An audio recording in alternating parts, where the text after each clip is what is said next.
Right around the corner, our appraisal was $80,000 less. That's a big difference.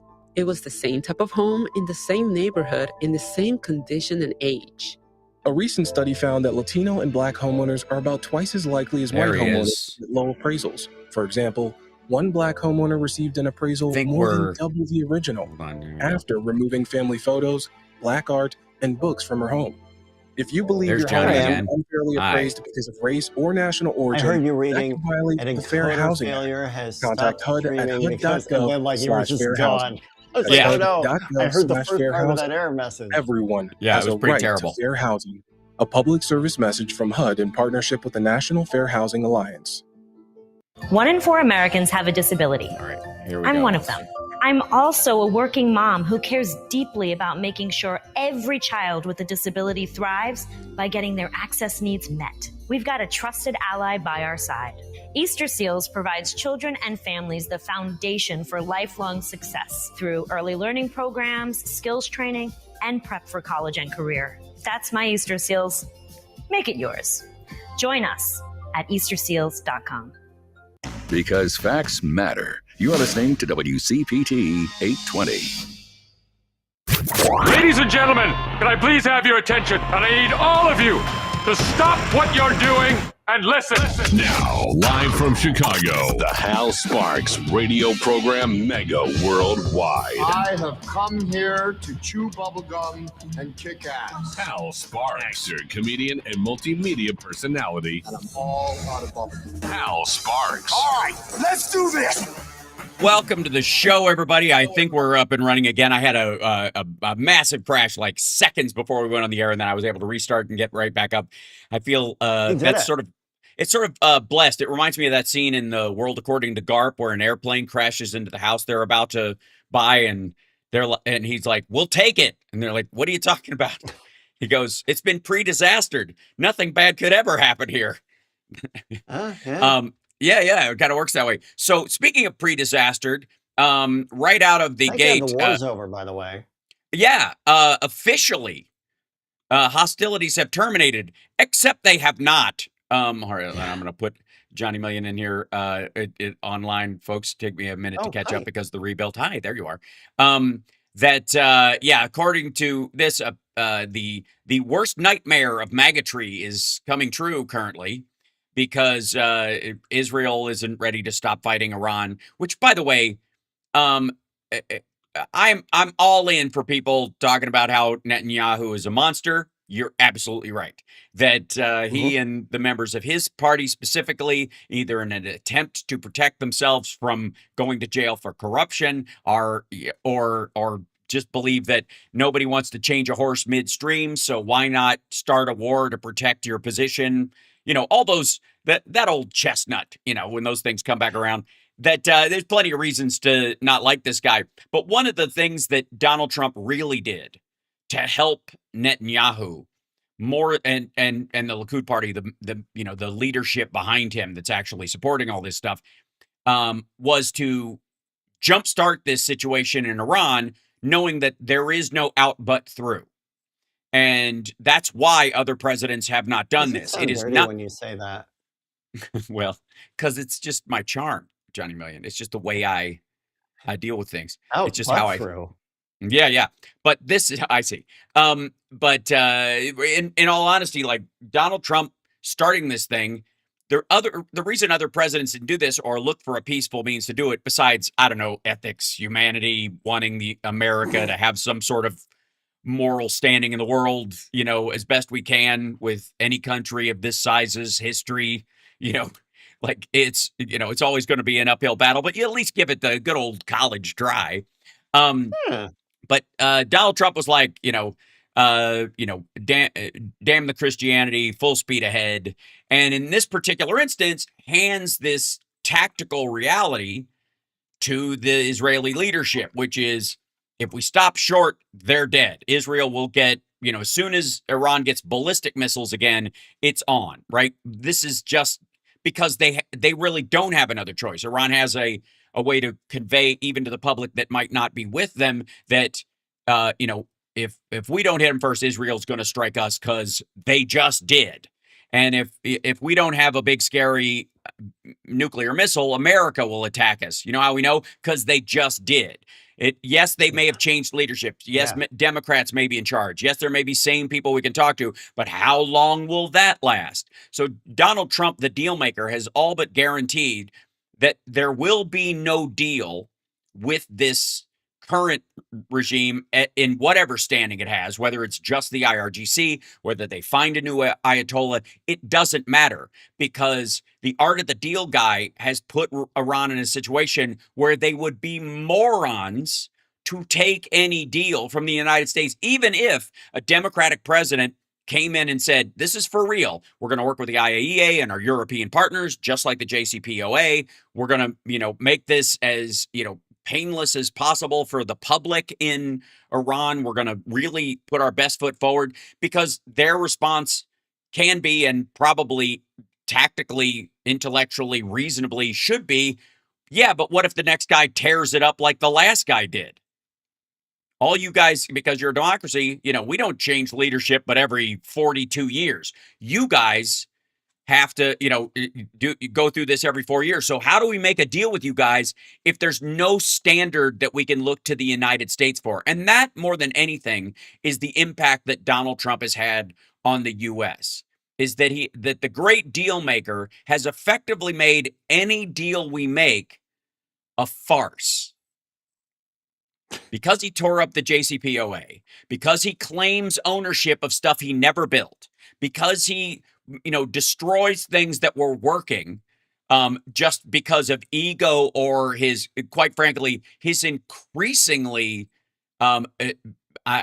needy daddy issue relationship with Vladimir Putin, which, at two moments looked like it was on the downslope when he just had, and it turns out it was just him, disinhibiting because of his brain turning to, cottage cheese on a Mack truck dashboard in the middle of winter, middle of summer, that, he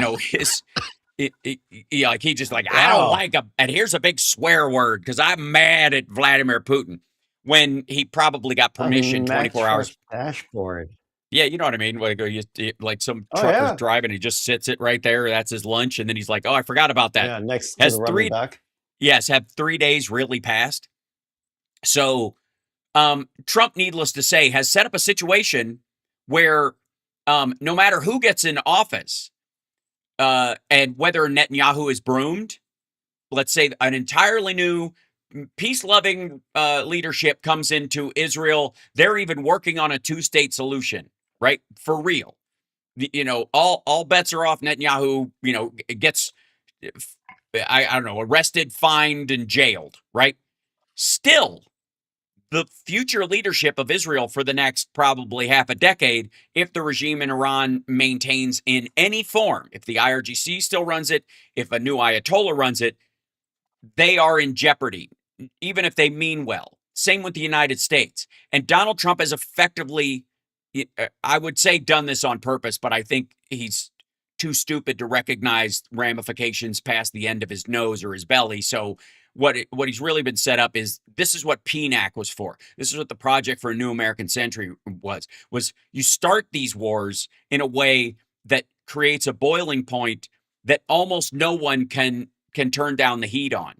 Because if you try, the vengeful part or the paranoid part of that leadership, whichever jockeys for position in Iran or another, allied country of Iran, they're just looking at the clock or the calendar going, one of these days, the U.S. is going to change hands and it's back on again. So we must have nukes, ballistic missiles, terror proxies to tie them up in this stuff forevermore. And this is where having someone who's never had any responsibility in his life whatsoever, for anyone other than his own bottom line, running a country is a terrible idea.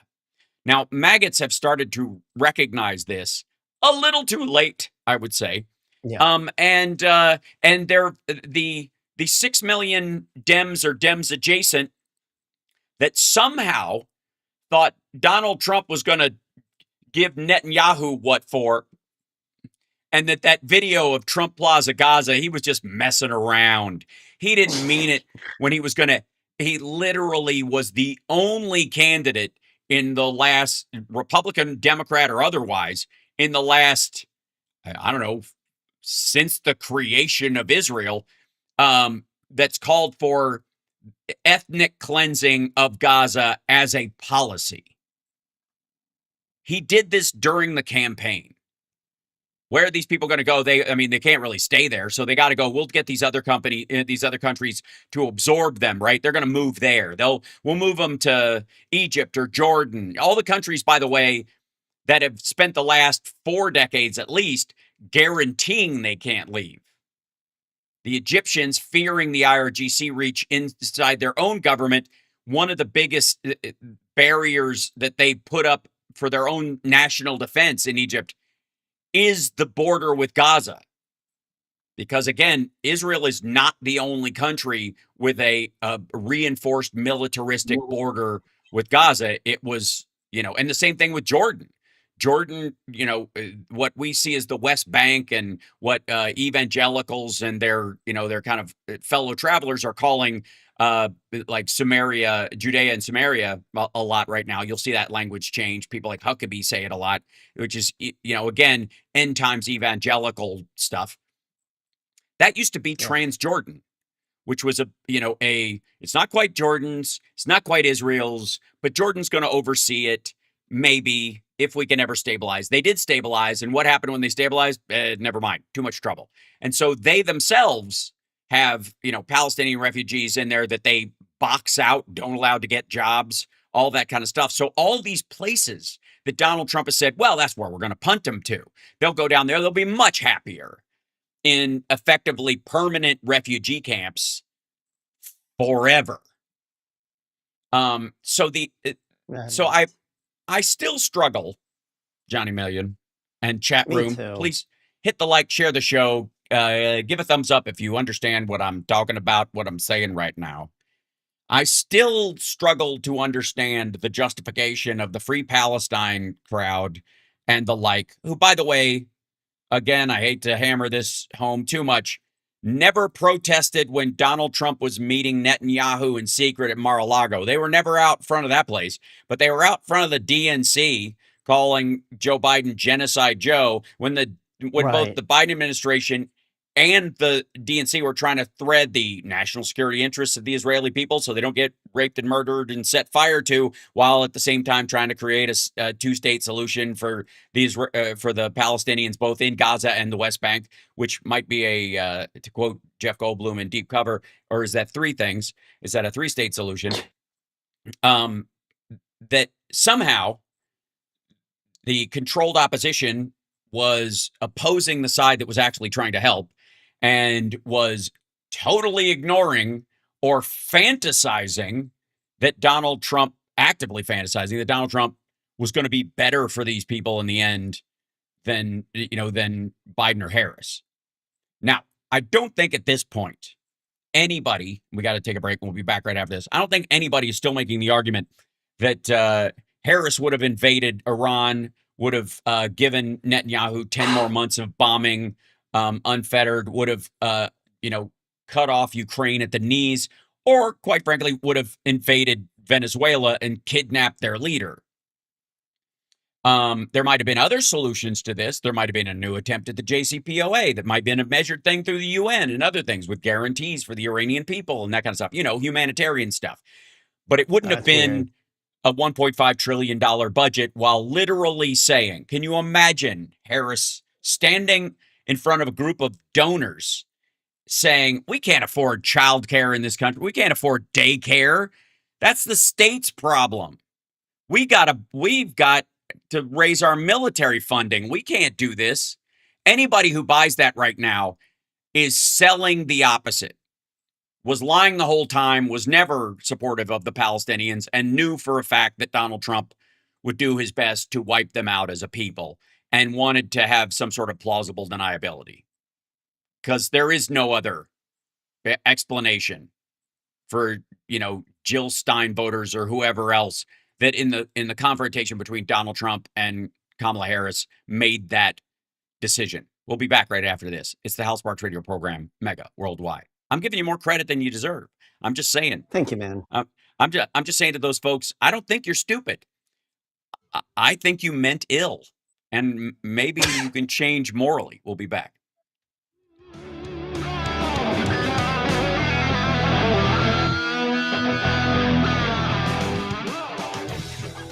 I mean, I hope. Listen to Where Are They Now? Let's welcome Jerry Beck. A famous story we with still Mel got, Blanc. Around the time he started the Flintstones, he got into this horrific car accident, and he was out in a coma for like a month or two. And finally, the doctors started talking to him in a coma. They started addressing him as Bugs Bunny, and he came out of the coma basically. They're like, he'll be fine. Yeah, shut that. You know. Tune into Where Are They Now, Saturdays at 10 a.m. Hey, listen. This is a WCPT moment in labor. When Serena Williams won a title. This low so that we're not blasting on that. Right. Hi, chat room. Hit the like, share the show. No Phil today. No Phil today. There's no Phil today, right? He's okay. He had a previous. Thank you, Hal Vickery. Oh my God. Conflict. YouTube permits this, but not the numerals. Everyone in the administration, I mean this as it would be used in a restaurant. I see. Oh, 86. Right. Sure. You have to 86 it. Yeah. Trump is, and thank you for the 47 usage. I see. I got that. I see where you're going. Because the other way around. Yeah. Couldn't do the other amount. Unfortunately, read the decimal as should be. Decimal as should be. Understood. Yes, that means get him out of here. We're done. We're not serving that at this restaurant anymore. It's gone bad. 86 the oysters, they were in the sun. I cannot eat 86 oysters. I can. I could totally do it. Really? I'm a big oyster fan. Yeah. I mean, especially if they're like Kunamono or the, East Coast ones that are little teeny ones. I mean, it's the best way to eat an animal from the rooter to the tutor. It's a zero waste circumstance. Yeah, because the shell is just like calcium that they produce. Yeah. I mean, you can grind that up. Is it calcium? It's no. It's we're gonna have to look that up. It's the mother of pearl part of it you can use to make fret markers. You can use it to. Sure, I've seen it. Yeah, I have a real hard time with anything clam or oyster. My parents used to use clamato all the time. Oh, oof. It's like that old Richard Jenny bit, Whoever drank tomato juice went, needs fish. Needs fish. Fish. Yeah, it's so good. Such a tight joke. I can get that and like tongue depressor wood, like popsicle sticks are two things that just thinking about can get me. Welcome back to the Hal Sparks radio program, Mega Worldwide. So, Johnny Million, is it a sign of the golden age of America that Americans are parting with more of their gold than ever in terms of gas prices, CPI, and then of course, I mean, I struggle with this one because I don't know if this is a good sign or a bad sign. I've flown a good deal of Spirit Airlines in my life, and it's never been fun. It's always been necessity. This is the Greyhound bus of the air, and now, granted. I have one rule with an airplane that is sacrosanct. Everything else is optional, which is same amount of landings as takeoffs. That's all I ask for. Oh, yeah. That's key. Yeah. Obviously there's some minor variations of that. No holes in the fuselage during the flight. As few, in other airlines like first class passengers overserved while you sat on the tarmac, climbing onto the food cart and defecating, which one man famously did. I was glad I was not on that flight in particular, although for the story, it might be worth it. But I have to say that was, I think, I want to say a United flight, but a long time ago. But Spirit Airlines Did you see what Axel said in the chat? The Spirit Airlines terminals will be turning into Spirit Halloween stores. That's right. Yeah, that's basically all the planes should be. That's right. There you go. That's an amazing joke. That's hilarious. Yeah, absolutely. Drywick Geek also did that. Oh, or is that the same person? I don't know. We're flickering. That was weird. So, yeah, they're the same. That's two accounts on saying he's both on our YouTube and our Twitch. So if you like any of those things, you can watch on all or both. But subscribe to the YouTube channel, and if you can, subscribe to the Twitch channel. That helps us grow. I'm also on Facebook. It's the Hal Sparks page on Facebook where the show is airing right now. Find it, like it. Follow the page. That all helps us. I'm spread all over the place, so I don't have like the singular number in one joint that some people have, but it's because I believe in going where the customer is. Maybe it's the touring comic in me and now touring musician, because before we get into the current unpleasantness, I will be Can we do pleasantness? Yes. This is not even the happy ending. This is the happy beginning. I will be in Chicago for a Nerd Halen show 2 weeks from today. Very exciting.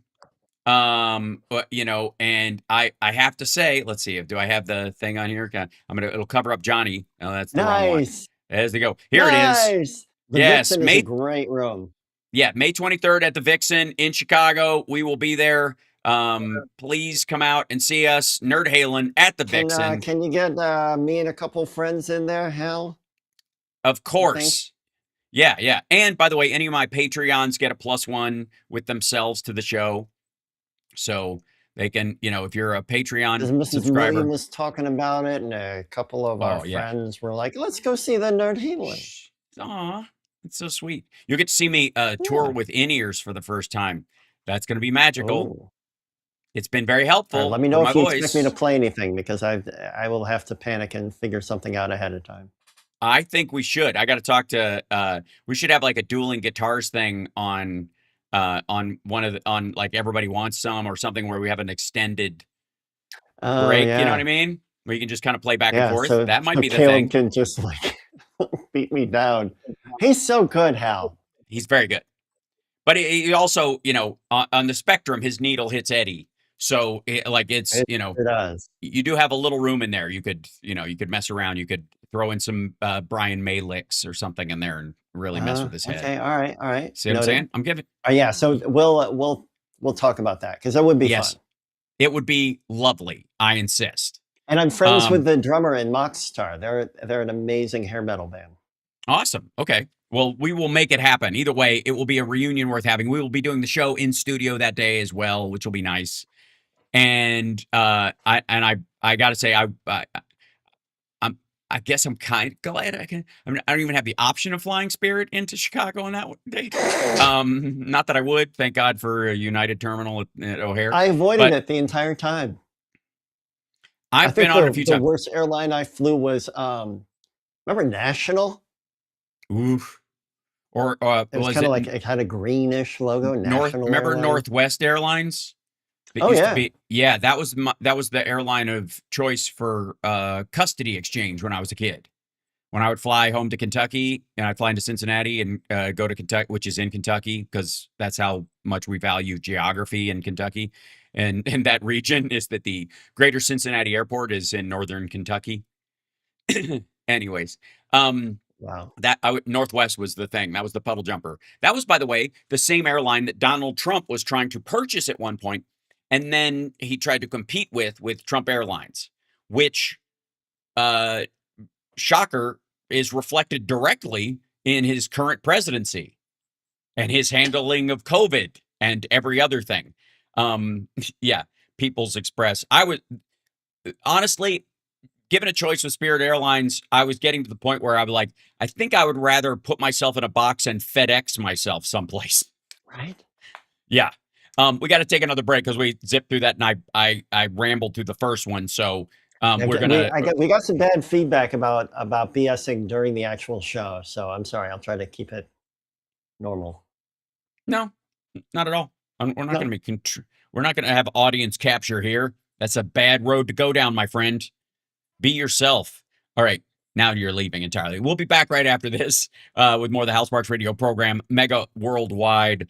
And gas prices are coming down so fast. You know why? Because the war ended, and as soon as the war ended, the prices are coming right down. And the war was officially terminated. It's not market manipulation. It was terminated. This is the thing and the things of the nature. The war has been terminated. You didn't know that? Did you know that? We'll be back right after this.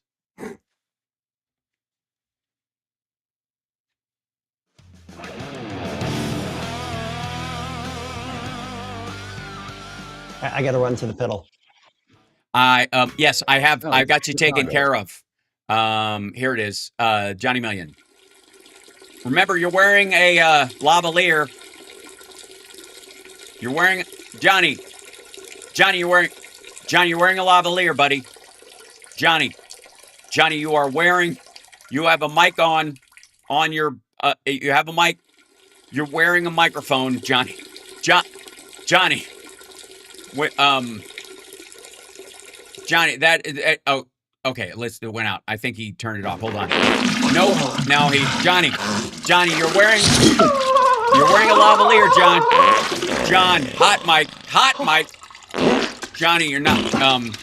Please mute. For God's sake. Wait, all right. I'm kidding, of course. He's fine. All right. We got to get. I actually did news prep this morning.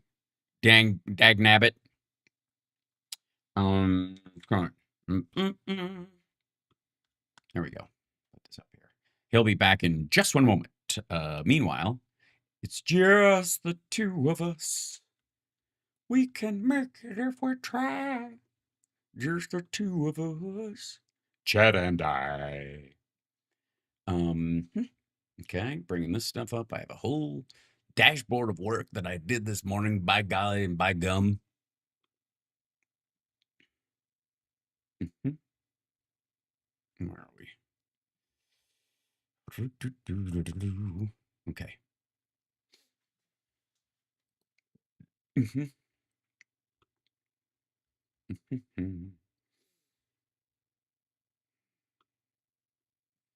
Here we are in just a moment. Chat room, hit that like, share the show. I already said that part. Sorry, I'm on it. I got it. I'm good.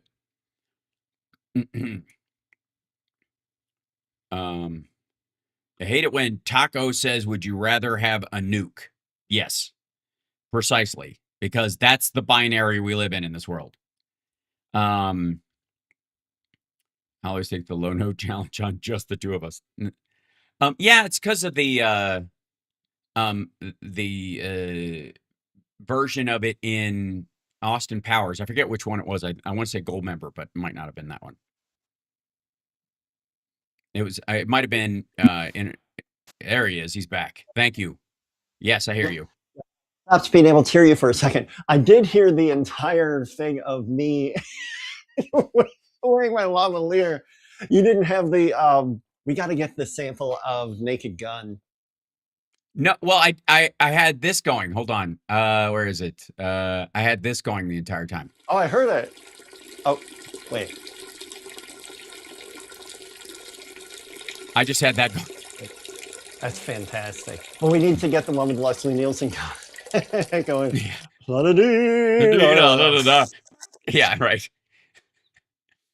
Or we could just track one live. Yeah, I can just do it. Where's your commitment, Johnny Million? Where is it? I just remember wondering why they were showing his character drink so much water during that press conference. Guest has Chicago's Progressive Talk, where facts matter. You're listening to the Hal Sparks radio program. Battle stations, everybody. Let's go, go, go, go, go, go. Mega Worldwide. So, there's been a bunch of, if I may, things in there. Let's see. Here we go. I got to open this up and close this window so I can see what the heck I'm doing. There's been a bunch of the old Democrats aren't doing anything. Okay. Can I catch you up on some of the things that Democrats have been doing? Yes. Okay. Ron Wyden rolled out the Drug Deal Disclosure Act, which targets the Trump administration making backroom deals with Big Pharma to create the farce that is Trump RX, which is just a ripoff of Good RX, except Good RX uses one of the ways they keep prices down, besides offering the name brand of drugs, they also offer the generic. Trump RX offers no generics. It's all the name brands. Because and I know you're thinking, how can he offer the prices at such a discount on Trump RX? Well, because A, they're the same deal that they made with Good RX for the name brands, which is 20% off or something, which means you just artificially inflate your price 20% for insurance purposes, and then when you sell it on a market, you lower it to a different margin because you want to move it, or but also the way he did it, even beyond the promise that I think Mark Cuban's organization made, which is we're going to move a certain amount of your product, so you should probably give us a discount. We're not going to buy it in bulk, but you guys will move it through here. So offer us this and we will put it in our marketplace. And the pharmaceutical companies did that. Trump did it by taking your tax dollars. Almost sounds like oil. A little bit, almost like the strategic reserve. So Trump used the same premise as this strategic reserve to pre-buy using basically the stuff that he decried during COVID and still used, which of course people will remember from Operation Fart Steed. Captain's log. Which apparently is where the vaccine companies created the jab, and Joe Biden forced everybody to get it, even though it all happened under Trump. All the rules, all the payments, all the money that went to the pharmaceutical companies to create the vaccines, or attempt to create the vaccines in the case of, I guess, AstraZeneca, or create the non-mRNA version, which is what Johnson & Johnson created, which is by the way, used, I guess, the old-fashioned system of use a dead form of the actual virus itself to create a vaccine. That's the one that gave everybody, tachycardia and myocarditis, because you get it from COVID. And so even the dead form of that caused the immune reaction in some people that caused inflammation of the heart temporarily, mostly, 15, 16-year-old boys that have a high testosterone spike that's entering a new phase in their body. And so young men typically were the ones that got myocarditis. They would get it from COVID, but nobody in the vaccine, MAHA crowd ever tracked that part of it. Only the ones who got it from the vaccines, which of course they blamed on the mRNA. They're genetically modifying it. Everybody's going to turn into a zombie, all that nonsense. Those folks never point out that it was the Johnson & Johnson version. And this was a side effect, not of the vaccine, but of the COVID virus itself and your body's immune overreaction to it. Right. So, but facts, boring. Anyways, in the middle of this, Donald Trump creates this Trump RX, tacks his name on it, like he's putting his picture in the Trump is doing all of these, morbid, iconic things of himself, like he's Saddam Hussein. But it appears more and more with the gold statue of him, which, by the way, is probably the most authentic statue of him ever, because A, it's hollow, and B, there's nothing wrong with the right ear on the statue. So, it's just like nailed it. So Ron Wyden rolled out the Drug Deal Disclosure Act, which would target the Trump administration's closed-door arrangements with major pharmaceutical companies. The bill would force disclosure of the deal's terms and require independent accounting. Go figure. Like Inspector General stuff. Another reason, by the way, why Jimmy Carter was one of our greatest presidents and a good man. About whether they actually lower costs for families instead of just padding corporate profits. Wyden also released a committee report arguing that Trump's highly publicized Oval Office events with drug CEOs produced sweetheart deals heavy on tax breaks and regulatory favors, not meaningful price cuts. So they didn't lose any money on these deals. They got the money through other means. So there wasn't a tax cut on the thing. And if you want to put it in terms that Republicans can understand, and maggots, please gather around for this one. The way, maggots. Yeah, come on, maggots, sit a spell. One of the ways they do this is that it's a redistribution of wealth. They take money from people who don't use the drug, and they force you to pay for it through your taxes anyways. So all this like bootstrapper, I don't need to be paying for, people's lifestyle, people's healthcare. Right. Yeah, you're doing it. You are doing it. You're doing it. You're doing it now. You're just not doing it up more front. Ways than just that. Oh, yeah. Several. I mean, there's plenty of other versions.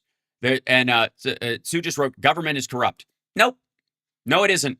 No, it isn't. People in government are corrupt, and it matters who you elect. Ron Wyden is not a I corrupt saw a politician. really There amazing are take the other day that you've probably said on here more than once. Mhm. If it were always both sides and all of government is bad, why is it always one side that doesn't want you to vote? Yeah, exactly. What difference would it make? I mean, I What guess, difference would it make? If voting didn't matter, who yeah, cares? they If got voting would control of hurt both them, sides, right?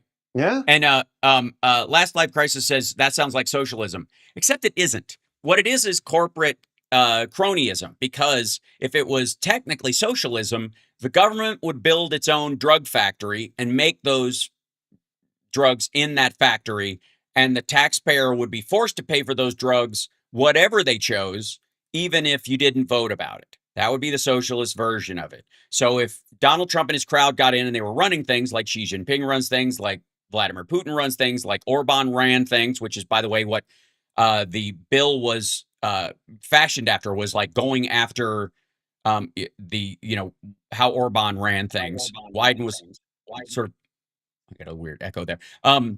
Yeah. That if it was if it was socialism, you would have a top-down control over the production. And if Donald Trump decided that the morning after pill doesn't qualify, we don't need to make that for people because it's, you're not allowed to have it, and the people shouldn't pay for it. But if but Viagra should, that's what the factory would create. It wouldn't be a matter of what people need or want to buy. It would be it would simply be by directive. And your taxes, kind of like the war in Iran, would go for it whether you support it or not. So that, again, it's an important distinction. We don't have socialism of any sort in this country. I know people love the word. We have democratic taxation. And the only time people complain about it is when your taxes are used for something that you don't support. But there were more people who showed up to vote for Donald Trump and his group last time, put them in charge and said, hey, here's the purse strings in Congress, have at it. And boy, have they. And if both sides are corrupt and government is always corrupt, then, which, by the way, is often the fallback excuse of people who didn't vote or voted for Trump tacitly or voted third party, and they are hunting around for cover for their guilty conscience, Or got all plausible their news deniability. from Facebook. Right. Then they would, they're the ones who go, it wouldn't make any difference anyways. Well, flat out nonsense. Just, it's a farce on all fronts.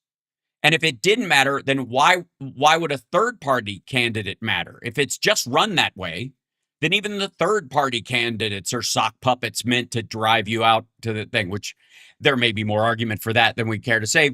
Again, Jill Stein and Mike Flynn sharing a table with Vladimir Putin should have been a red flag.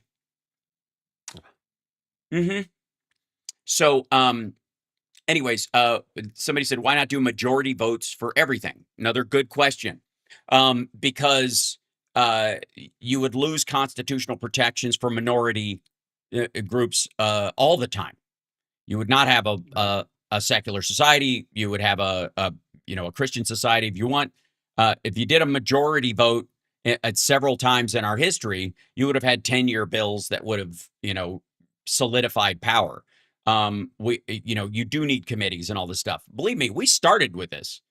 Human beings started with the strongest people and the loudest people sitting around a fire making decisions for everybody else, and a lot of fighting broke out. And then they went, okay, well, last decision, I don't think we were getting all the facts last time.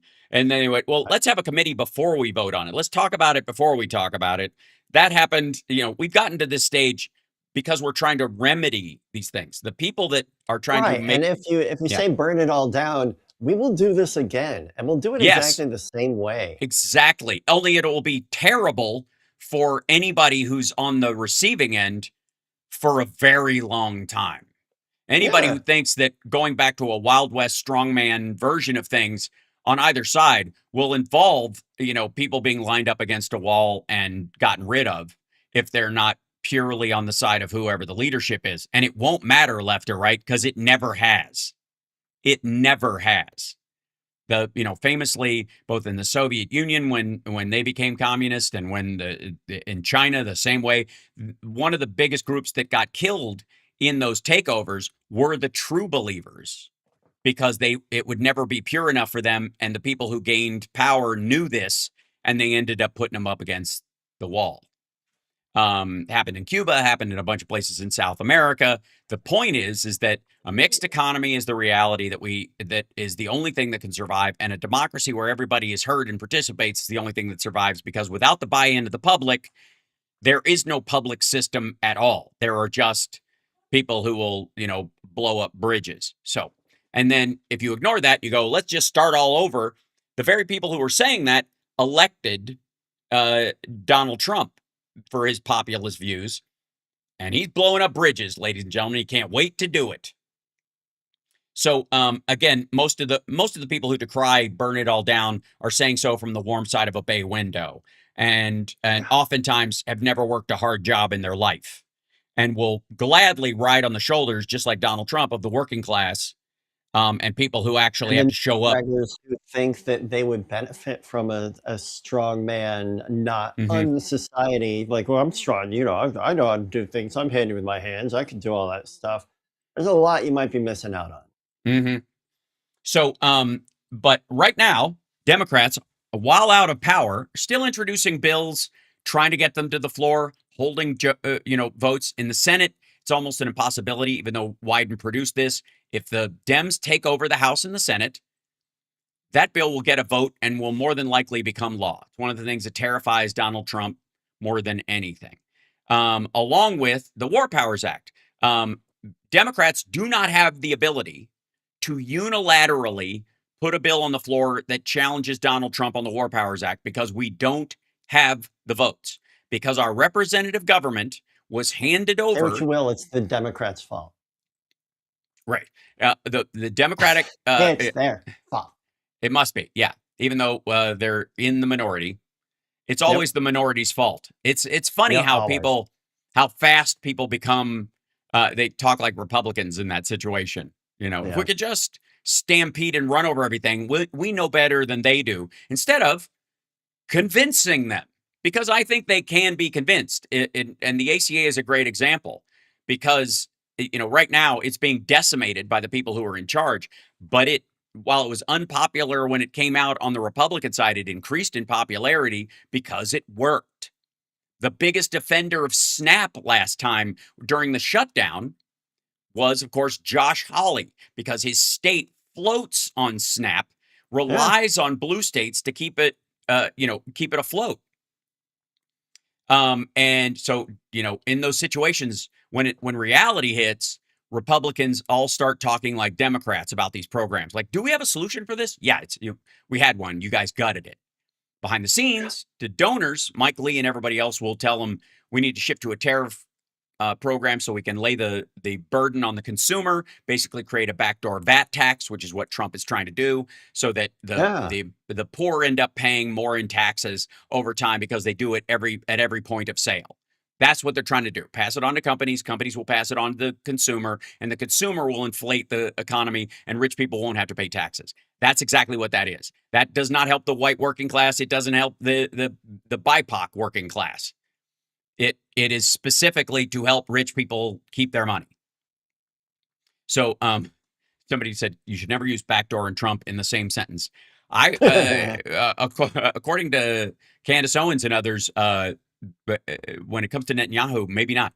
So we got to take a break again, because I'm blasting through these segments. We got so much to talk about, but we got a big show today, so it's okay. And Phil isn't with us, so we can dig into these a little bit more. It's going to get deep. Trump said yesterday it's unconstitutional, the War Powers Act. And yet, we'll be back right after this. Is that a teaser, Johnny? Does that work as a teaser? That's officially. It's pretty good. Pretty good. We'll be back right after this. It's a big shoe. Really big shoe.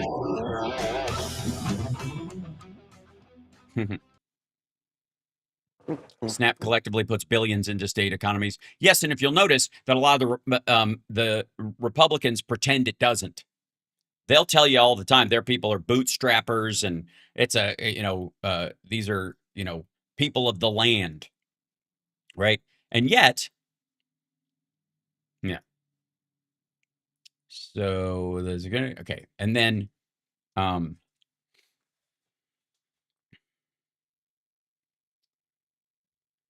Do you know about the new affordability agenda that was put forward this week? No, there's a new one. Did you figure out what the word means? No, it's not from Republicans. Oh. They're not even using they're pretending no one's even using the word anymore. Yeah, the word doesn't exist, even though they ran on it. Yeah, like groceries. It's an old-fashioned word. Like groceries. Unbelievable. Like, I gotta say, like, it is my faith in humanity, and that since the human brain hasn't changed in 125,000 years, that if anybody has figured it out, everybody can figure it out. And so if you haven't figured it out, you're not really trying, or you are actually, you've worked it out and you think it's better the other way. You actually support the awful, but you're hiding that fact. Because there isn't really another reason for it, like for that. And again, this idea that everybody's been hypnotized, or there's too much money in politics, so we see ads and we're like, that you see the American flag and that guy's family, I buy it. Lord Almighty. See that AI horse with the AI eagle? Right. I'm convinced this Republicans falls, but most Democrats are fake opposition to them. Jeffries never puts pressure on the Democrats that keep crossing the line to follow the agenda. Actually, TL Grom, that isn't true. And I'm about to show you. Because the only material stuff that's actually been put through is stuff that Hakeem Jeffries has actually put forward. That's the big difference between the new affordability agenda, which I think is great, but has no shot of ever becoming law, any of the stuff they're putting forward, the Progressive Caucus. Meanwhile, the Rules Committee is actually getting stuff done. They're actually CPT 820, where facts matter.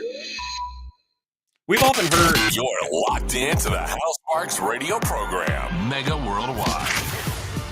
We've often heard, ladies and gentlemen, that politics is the art of the possible, right? Or whatever. There's whatever that quote is. That really you're only operating on what's possible. And I know you guys have heard my rant about fighting and fight for a long time.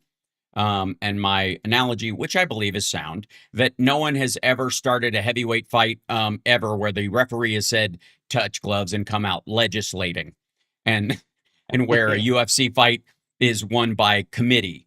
Occasionally you'll see a draw, or some sort of by decision, as it were, but the fans don't buy it and everybody gets mad, right? It's a forced form of a win, because we're not fighting, we're legislating. As a matter of fact, democracy was created so we stop fighting and start trying to work out our differences in a peaceful way. Imagine that. And the failure of it often comes when people give up on the process, because they've either been promised too much, and the other side, their side under-delivered because of reality, and ended up not having the votes. See Obama second term, for example. Yep. But in this one, I'll compare two things. The progressives in the House have put out what's called House and Senate progressives, both together, put out a thing called the New Affordability Agenda, which is basically their version of a contract with America. And in it, there will be, it includes proposals to cap corporate control over seed patents. So, if a company creates a new, grain or a corn seed or whatever, that they can't hold that in perpetuity forever and create, super farms where, if we saw those like germination cases that actually farmers won, which is because you can't control the wind. If you put seed in an area and it blows over onto somebody else's farm, and then they go genetically test that person's corn and it's the patented seed, that person gets sued, and he's like, hey, I didn't have a choice. You guys polluted my corn. I can control some wind. Right. I've yet to see that. So Greg Kazar and the progressive, thank you.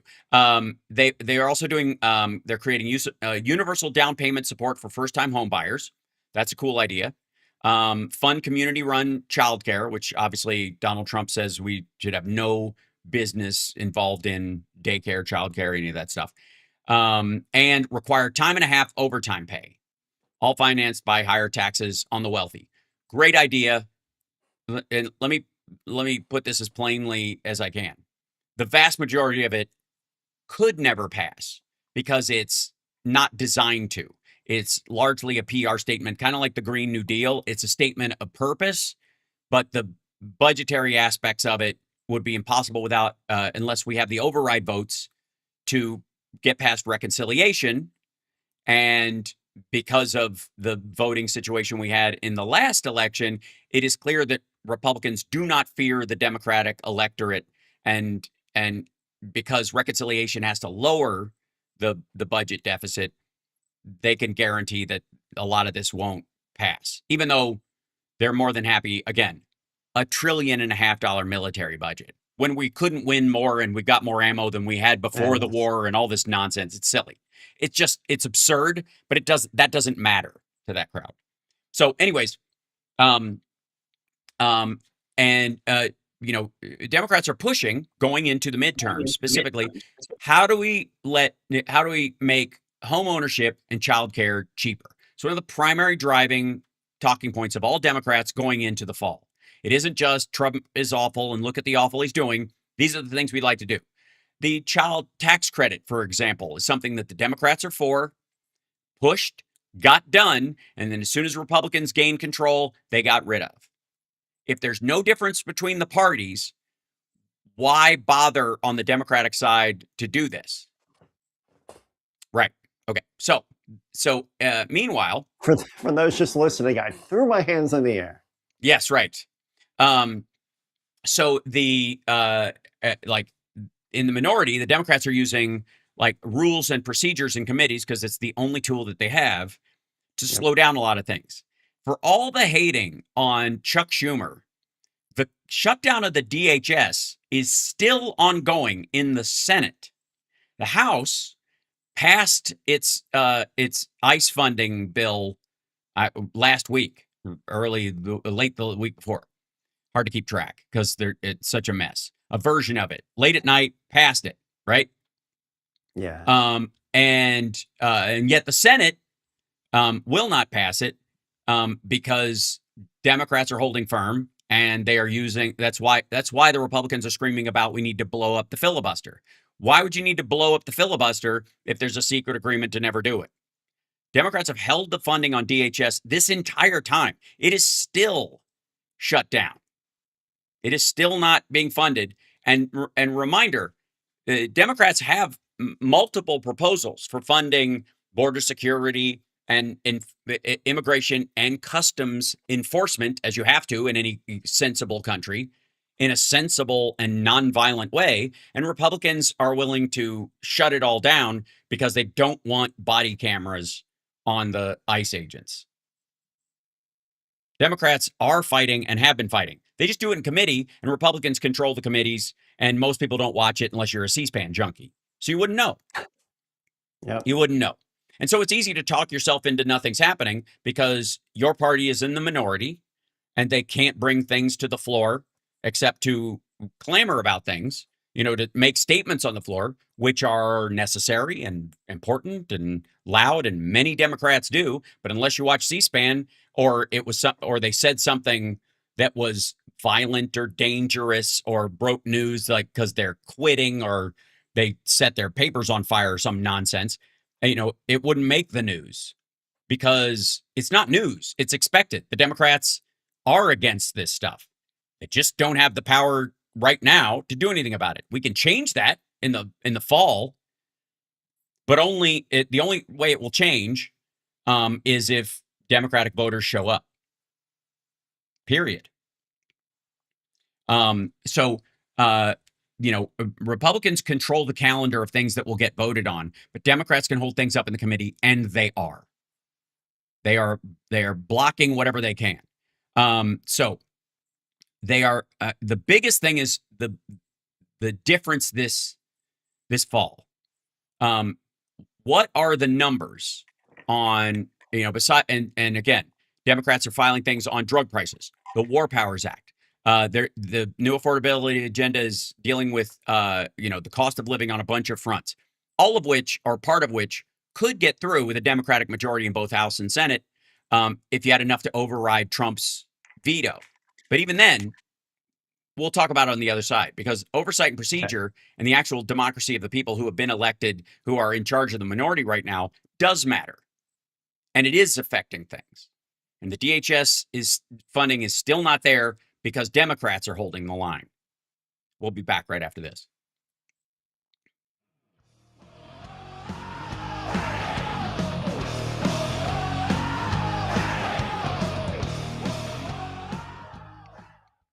Facts matter now more than ever. They do. Mm-hmm.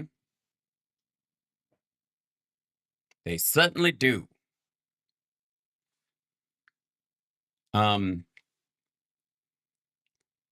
lot of Democratic voters already showed up in Louisiana. Republicans are throwing out the ballots now because of the Supreme Court, a decision that is now affecting current elections. Right. Because Donald Trump's in power. He formed the DOJ. We gave him the right to appoint judges and the like.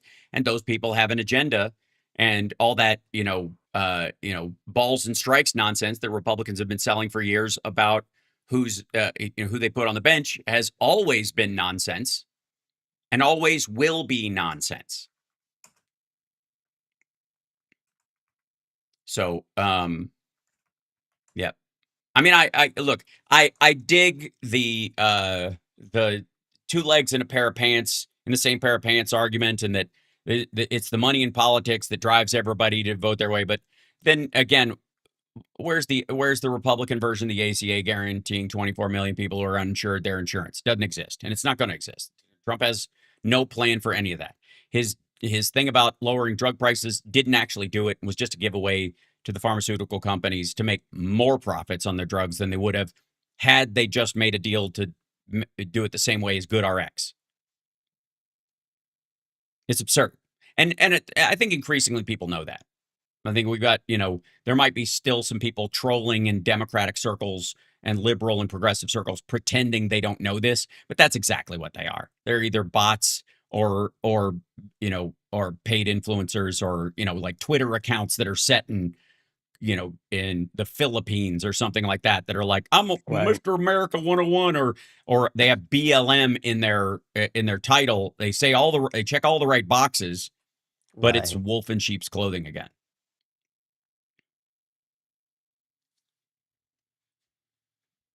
And somebody's saying, so by the fall, what good is voting going to be? Well, it will matter more than ever. And again, they won't be able to run hard red candidates in these purple leaning districts when they redistrict them. That's why there'll be a bunch of holdups again, why they had to do the primaries and then do this. So, and they know that won't last long. They won't be able to hold on to that. I'll tell you what the averages are and where this looks like it's going. What races are up for grabs and what Dems are targeting, and what our positioning will more than likely be after the election in the House anyways. If we could do this in the Senate in the same way, which would be lovely, but is a longer shot, but still possible. This is, then you'll see some real change. Trump's nominees cannot answer the question directly. If he won the election for 2020, the following additional question would be, is Bigfoot real? Thanks, God's Warrior. Agreed. Yeah. It's no surprise that they're talking about UFOs and UAPs right now, rather than talking about the Epstein files or Trump's war or prices. And I'll be back right after this. Hold on 1 second. Okay.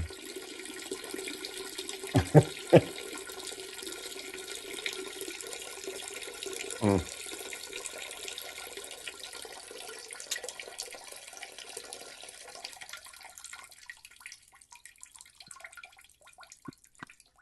little bit of Austin Powers there. Should eat some asparagus and have people go, oh, boy, asparagus. Mm-hmm. Woof. Thank you so much, Candy, by the way. I filled my gas tank today. Wish me luck. Luckily, I drive the same 1.5 miles to from work every day. That's where an electric car is really the winner there, Candy. That's one of the things, the biggest shift that can come, and what every president who really cares about national security should be talking about, us converting our consumer cars to electric or hybrid as fast as possible. because nothing will affect the control of supply and demand over oil and petroleum products faster than that, period. And then there becomes a real, the Donald Trump's coming around going, we should keep the spoils. Well, what if there are none?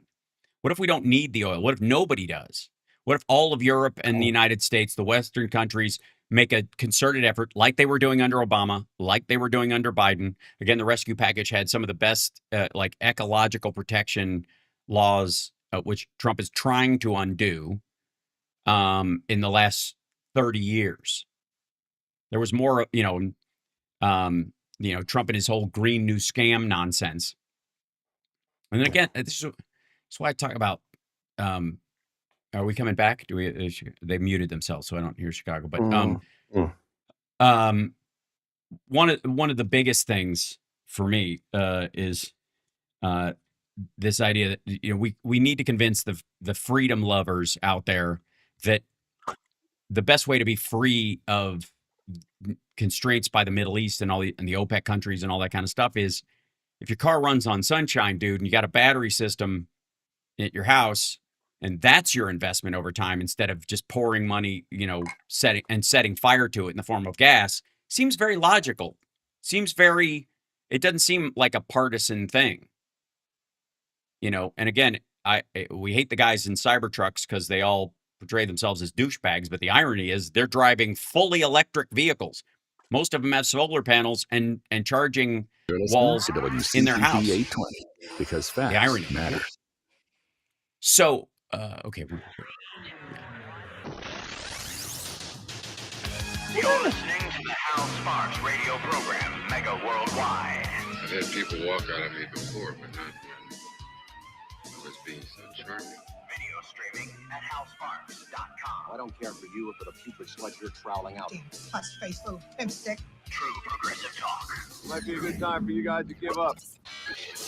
So on April 15th, House Democrats announced a new anti-corruption and democracy protection task force led by Joe Morrell to push bans on stock trading for officials, a binding ethics code, and potential term limits for Supreme Court justices, and broader ballot access protections for American voters. Democrats put this together, not Republicans. They're never going to. There is not a single aspect of this that, while Republicans pretend to want, that they are ever going to produce for real, to guarantee, and they'll present we're protecting the American voters' right to, speak as citizens of their country by eliminating the illegal immigrant vote, which does not exist. It's not a thing. Oh. It never has. It is just like all those illegal immigrants on Medicare. Right. It's the way sore losers who voted for a guy who never intended to do any of the stuff he sold them to cope. It's copium. He's going to get rid of all the illegal voters and then we'll really win because Democrats need a bunch of South American Catholics who are against abortion to come up here and start voting Democrat. It's an absurd premise from the start. It's silly. And again, increasingly, as Donald Trump is selling his gold card and there's H-1B visas and the like, he is catering to an immigrant class that is specifically there to vote Republican. This is their plan, not ours. Trying to make it so that people who have been in the country for decades can just come out of the shadows and become the citizens they actually are is, in the same way that Reagan kind of did when he did amnesty, is not trying to import voters 10 years from now from another country, as much as Tucker Carlson would like to sell that, because quite frankly, he's sick of all the Hispanic Republicans that he has to deal with. He would rather write them off as Democrats and try to shun them all. Donald Trump is not trying to, get rid of the Castro administration to protect Cuban Americans. He wants all the Cuban Americans in Florida to go back to Cuba. That's the plan. Get them out. If your country is no longer unstable, your asylum claim goes out the window and we can denaturalize you. That's the plan. Yeah. It always has been, and that's because Donald Trump is a typical Republican. There is nothing magical or special or different about him. He is following the PNAC program to a T. The 7 countries they want to knock down like dominoes in the Middle East to dominate oil. The plan they set forward in the 1990s, Donald Trump has followed every single step of that while he's been president. He's had a couple of unique screw-ups that even other Republicans weren't dumb enough to take the bait on. One of them, of course, not planning for pandemics in a world where even his friends fly over from foreign countries and immunity has been an issue. Don't believe me? Ask the Mayans and the Aztecs what immunity by a body of people introduced to a new pathogen is like. You might want to protect against that if you actually care. So, but Democrats have introduced this anti-corruption task force. This actually is in place right now. They're doing it in the minority, but they're tracking it. And the idea is that if they get the votes once they're in office, these will be the bills that will go to the floor. Jeffries put Morell in charge of it. Morell is what people would call pejoratively a centrist Democrat. He's not seen as a progressive or whatever, but all of these things, I think we can agree are good things were they to become bills, and they are well thought out. The task force is there they've crafted the legislation. They are working out, like implementation process. They're doing investigations to support them right now. So they have plenty of evidence when they start bringing them up as to why they're necessary, why they could do them during reconciliation, how these things are the kind of things you could pass during reconciliation that don't add to the budget, but limit the kind of corruption that we've seen under the Trump administration. So Joe Morell is heading this anti-corruption ethics task force. And they are positioning for this fall with the idea that they are going to, and this is April 19th to the 20th, they put together this framing organization within the DNC and within the Democrats in the House and the Senate as a referendum on Trump as the most corrupt administration in history, and also a secondary track, a second track for this train on affordability specifically. So that's what's happening. It doesn't matter who gets elected as a Democrat. This is what the agenda is going to be. These two parallel things: go after the corruption that is happening right in front of us, limit the president's powers beyond this kind of magical, unlimited version of things that the SCOTUS that he created, and that, again, voters helped him create in our representative government. The idea that he was going to replace people on the Supreme Court during his tenure, and he might, watch for, if he becomes when he becomes a lame duck, if Democrats have the House and the Senate, the push will be for Clarence Thomas to ditch out before the end of the year. So between the election and the swearing in of the new Congress, while Republicans still hold the House and the Senate, you will see them trying to jam somebody through in the Supreme Court to replace the older members so they can retain control of a conservative court for the next forever. Meanwhile, Democrats are pushing forward a term limits idea for Supreme Court members. And of course, the idea that if Clarence Thomas doesn't bug out by the end of the year in that window where they can replace him with somebody who's at least favorable or pretends like Amy Coney Barrett that she's a single issue SCOTUS and she'll be fine on other things, which Trump hates, which is ironic. That if he does stick around, Democrats have a plan to impeach him as well, based on his corruption. And that's part of this anti-corruption thing that they're pushing forward. House Democratic members on rules and other committees are using procedure to slow or complicate GOP priorities, the budget, culture war education bills, which they stopped in committee, elements linked to the DHS funding fight, which is still, again, seized up because Democrats in the Senate, headed by Chuck Schumer, as vilified as he is and as old and sort of silly as a human being as he is, he still managed to do it. Okay. April 27th, the Democrats are, if Donald Trump had not filed that the war has been terminated, even though he said yesterday or day before, or whatever it was, that, this is unconstitutional. We don't have to do it. No other country has to do this, which is like, that's the standard now. I thought our Constitution and our country mattered. What's America first about going, other countries don't do it? Weird, but that was his argument. The Democrats, had he not filed that, were going to file a lawsuit that forces him to answer for this. Right now, so he answered it. He had to. He filed a thing that the war's over in Iran. He's been saying it a bunch, but they filed paperwork with the House saying it's done, which gives them 30 days to wind it down. Now, Democrats are like, yeah, this is performative nonsense. He has no intention of doing this. And he could jumpstart it today, and he thinks that starts a whole new 60 days. That's the plan. That's what Trump is going to do. If he wants to attack Iran again, he's going to, and he's going to say, well, I stopped that war. This is a new Iran war. This is Iran war part 2. So they had to file that it was over so he could start it up again. That's the plan. And then again, we still have that that block. Now we got to take a break. When I come back, I want to talk about the actual voting numbers. Where we're going, okay? What the actual, because I gave you a bunch of dates where Democrats, even in the minority, have either filed things that they want to do to show everybody what their plan would be, were they to get elected in the fall, an actual agenda that is in parallel with Trump is awful, but also here's the things we want to do to help lower the price of groceries, home ownership, gas prices, all that stuff, better environmental policy, better help for minorities and the poor, right? All those things that Democrats are for, they're filing all those things. They have all those things, but they are in the minority right now because the voters decided to make them in the minority. And still, they're pushing forward with a genuine agenda for what that will be.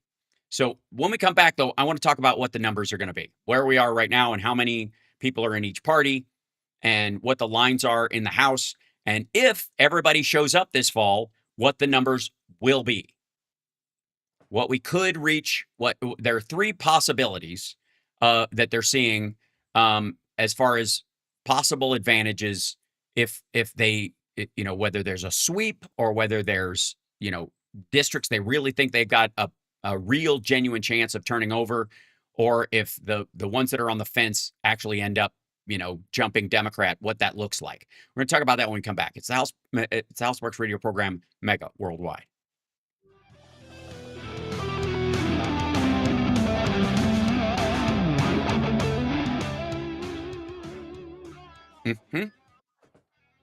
Chat room.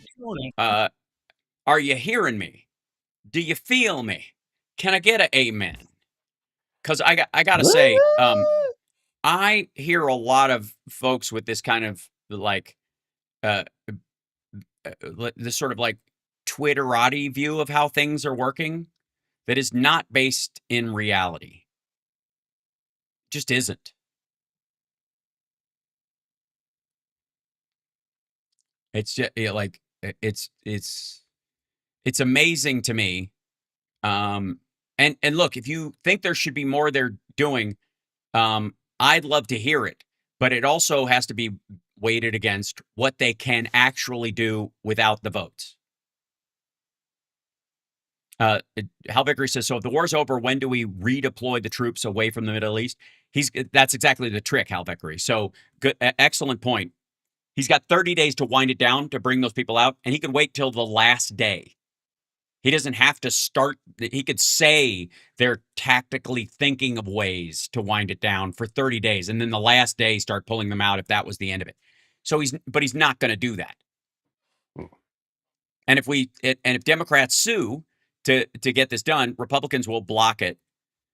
Why? Well, of course, because there's no difference between the parties. It's Kimchi, happy birthday.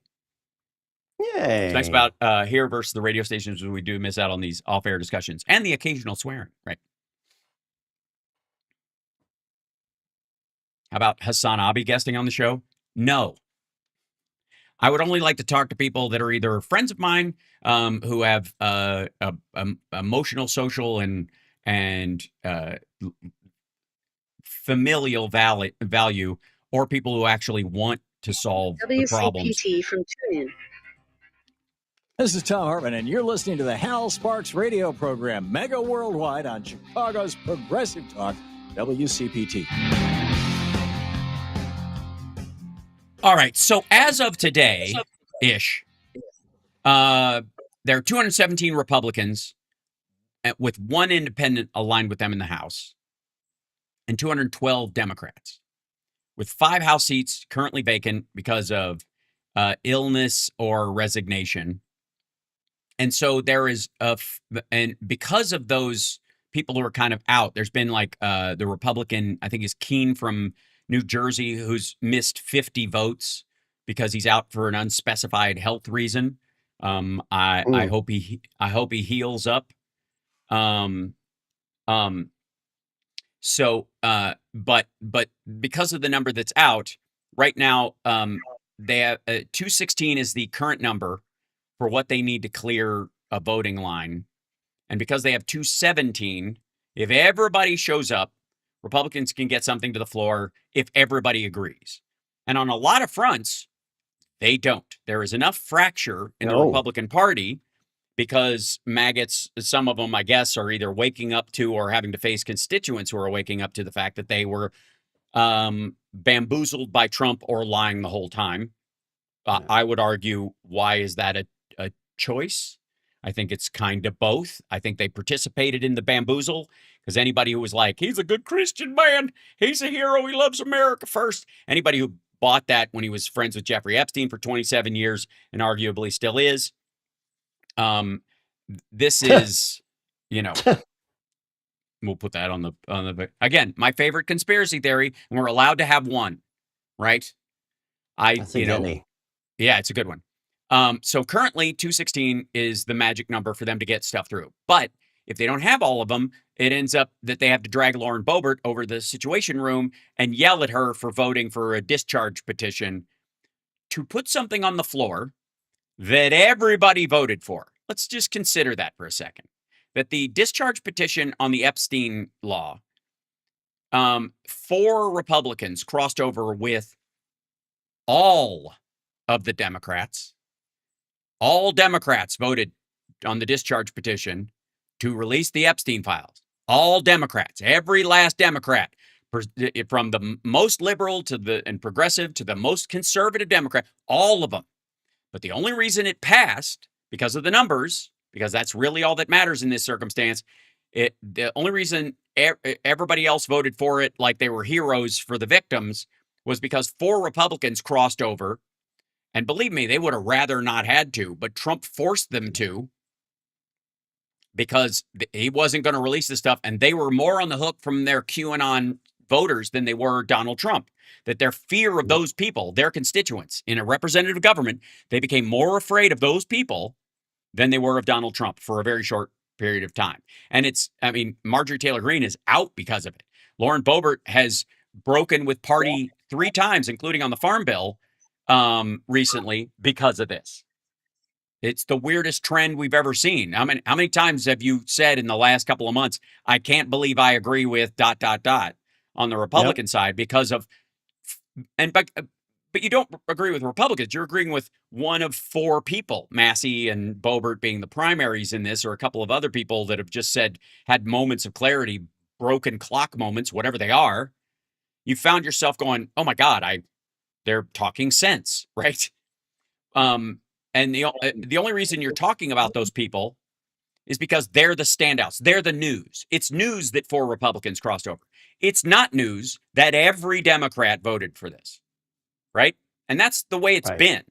Under Hakeem Jeffries' leadership, under Schumer's leadership, by and large, on almost everything where there's some sense of clarity or something could pass, Democrats are lining up to do this. If there's posture votes or whatever, if something's going to fail, people can vote whichever direction they want to because their constituents aren't all bought in. That happens a lot.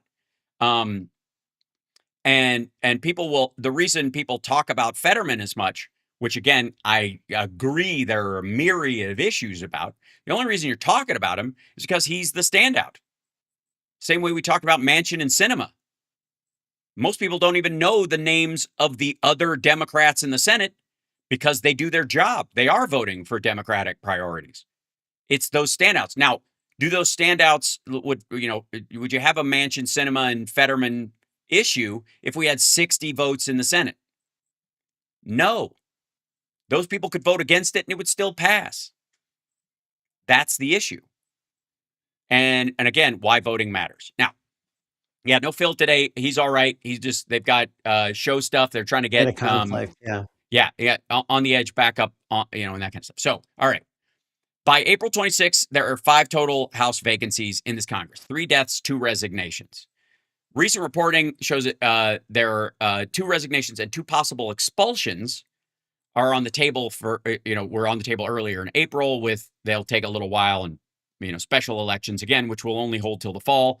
And Republicans are hoping that they put somebody in that makes people forget who they voted in last time so that that person can basically ride in as the incumbent and people will just check the box. That's what they're hoping for. So they're holding this off as long as they possibly can so that they don't have to fight 2 primaries in this. Thomas Keene, who's from New Jersey, again, missed 50 roll calls. There are, let's see, right now, yeah, I mean, it's HIPAA and all that other stuff. We don't know and we can't know. Right now, in 2026, today, in reality, on Earth 1, ladies and gentlemen, there are, according to Democratic leadership, 44 seats in play. 44 critical districts in play for Democrats to take them from the Republicans that they could, that they could guarantee the control of, that, sometimes go, they're in purple districts, but they're definitely, leaning Democrat this time around, and they'll either maintain their Democratic seat or they will put one in. 44. It's largely Republican held seats that they're looking at, though. So 44, the majority of these seats, these 44 seats, are Republican held right now because of the Trump sweep last time. But Dems, think that these are 44 they really can make progress on. If Democratic voters show up this fall, these seats will make the difference. And that will, there are 3 seats needed to flip control to the Democrats in this circumstance because of the people that are being put in or that died and are going to be replaced more than likely with another Democrat or the like. The seat is a safe Democrat, but there's just nobody permanently in the seat right now, and they haven't held a special election because the Republicans that hold the state in the House in that place are dragging on the special election specifically for this purpose. There are 3 opportunities this fall, as I see it. One is a scrape by almost the baseline, which gives us a 3-seat majority. 3, which is almost as high as Republicans have had, between 4 and 5, but 3 would be the bare majority. We flip 3 seats, maintain all of our seats, and the people that are were dead we reelect a Democrat in that seat. Okay. Is this for a combination between the House and Senate? No, this is just the House currently. Okay. We're talking about the House first. Senate's a bigger deal, but the current number that the Democrats think are, and this is why there's panic in the White House, that's why the redistricting is happening, is actually 10 to 15 seats. That's why you'll hear on the Republican side adding 12 seats. You'll notice that they bring up that number a lot. We're adding 12 seats through redistricting in different states and that kind of stuff. That's what they're attempting to do. The California fight about redistricting has basically zeroed those 12 seats out. So that's a wash, and that's why the Republicans are trying it in other states between now and the election. The Save America Act that they're pushing, which is garbage and ridiculous and has a bunch of other, grotesque riders on it to try and, throw red meat at Republican voters to get them vote for it. Anti-trans stuff, anti-immigrant stuff that they will tie into the Save America Act to try and get people to go, well, I may not like that, but I like this so much that I will get up off the couch and come vote. Unless, of course, you're J.D. Vance, in which nothing can pry you away from the couch.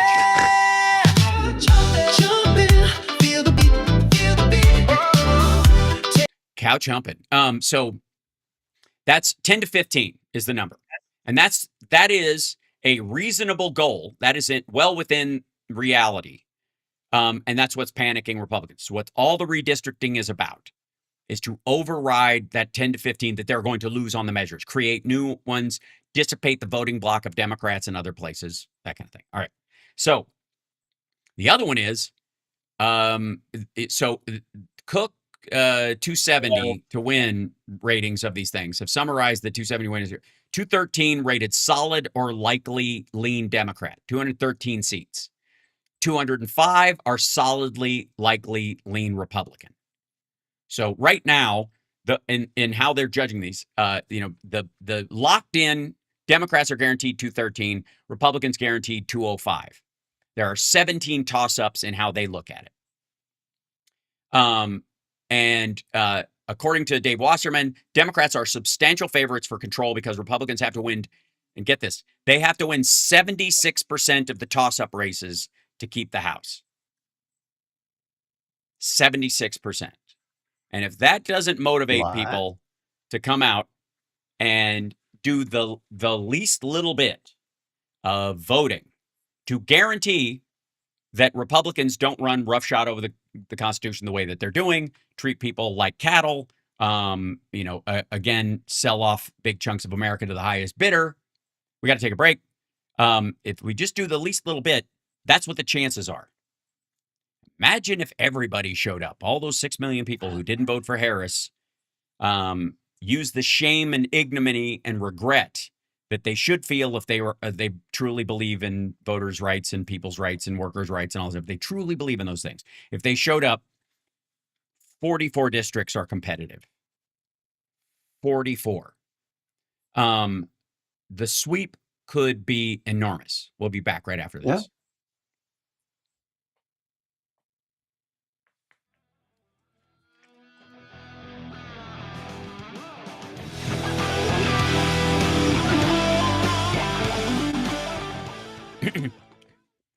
Agreed, Brandon. Brandon says we all need to find the Republicans courage to stand up to people when they say Republicans won't win 76% even with the new redistricting. I agree. And not only that, but the redistricting itself waters down the purity of the districts they create. It may not give, the Congressional Black Caucus, a couple of members the way it should, but it means that the voters in those other blocks are now weighing on the overall electorate, and it becomes harder to put a Chip Roy or a future Marjorie Taylor Greene in that seat, selling anything Trump wants he gets to the electorate. They have to at least start talking to the voters in the middle. Now, again, it's the numbers that matter. About how to use the Bible for believers and atheists. There's John Fugelsang. If you don't believe in Jesus, if you're debating a right-wing Christian on any of the issues that divide us, Jesus is probably on your side, whether he's a literal figure or not. They don't care about. That's John Fugelsang on one of the other shows. I'm just saying, we love John. Give a damn what God tells you to do in the Bible. So, they care about conservative Christian power. That's it. Jesus's movement was all about humanity and all about humility. He was not about total right-wing domination of the school board. Keep listening to WCPT 820 because facts matter. Whoa there. Where do you think you two are So, going? This is a union-only job site. Hi, we're from ABOC, a leading business and labor union bank founded over 100 years ago in Chicago. Good to know. We only let union members on this site. ABOC was founded by labor union members. We have union leaders on our board and union employees to this day. Okay, you've got my attention. As you know, labor union banking requires experience and expertise. Tell me about it. Hi there. Labor unions get the advantage of our oversight and regulatory experience. Get to the good part. Hundreds of labor unions trust ABOC for their banking, including treasury management, investments, and construction loans like this one. You worked on this job? We sure did. Just ask your boss. Okay, why didn't you say so? Come on in. Thanks. Hey, don't forget your hard hats. Trust ABOC, the bank for labor unions. Hey, learn more at ABOC.com. ABOC is the brand name for Amalgamated Bank of Chicago. Member, FDIC. Today, 1 in 5 working age Hey, Americans listen. has a mental health condition. Hey, People listen. in all types of jobs. There we go. Back up here.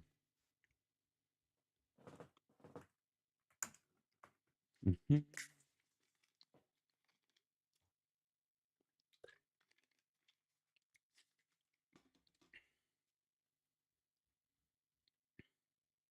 Yes, Major Ojeda's got a very strong chance of flipping a seat, a very red seat.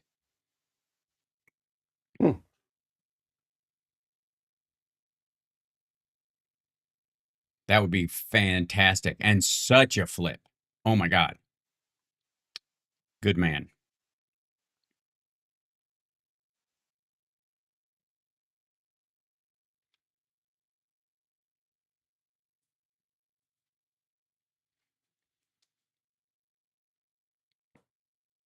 Mhm.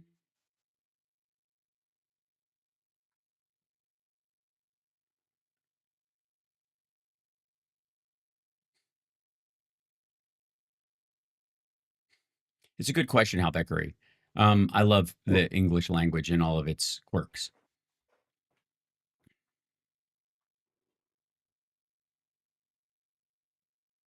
Darn it. I didn't time this well. I got to pee one more time. Oh, dear. Let's see if I can get this.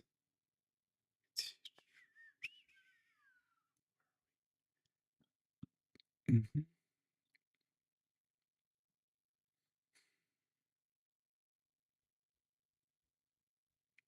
Stretch this out.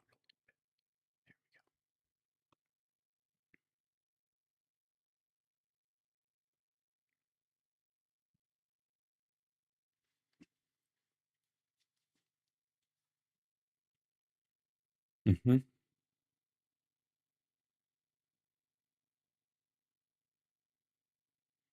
This graph, oh, there. Wait. Oh, there's Chicago's back in. Hello, Chicago. Hello, Chicago. We lose you for a second. They're back. Okay. We're back. Are we? I mean, I don't Chicago know. they jumped out and jumped back in. Chicago, are we live? Are we back? Yes, ma'am. Oh, all right. Well, welcome back. So on screen right now, here, I'll bring Johnny Million in so you can see this as well. Here you go. I can't see it unless I'm on the screen. I There I know. am. I'm doing that for you. There you go.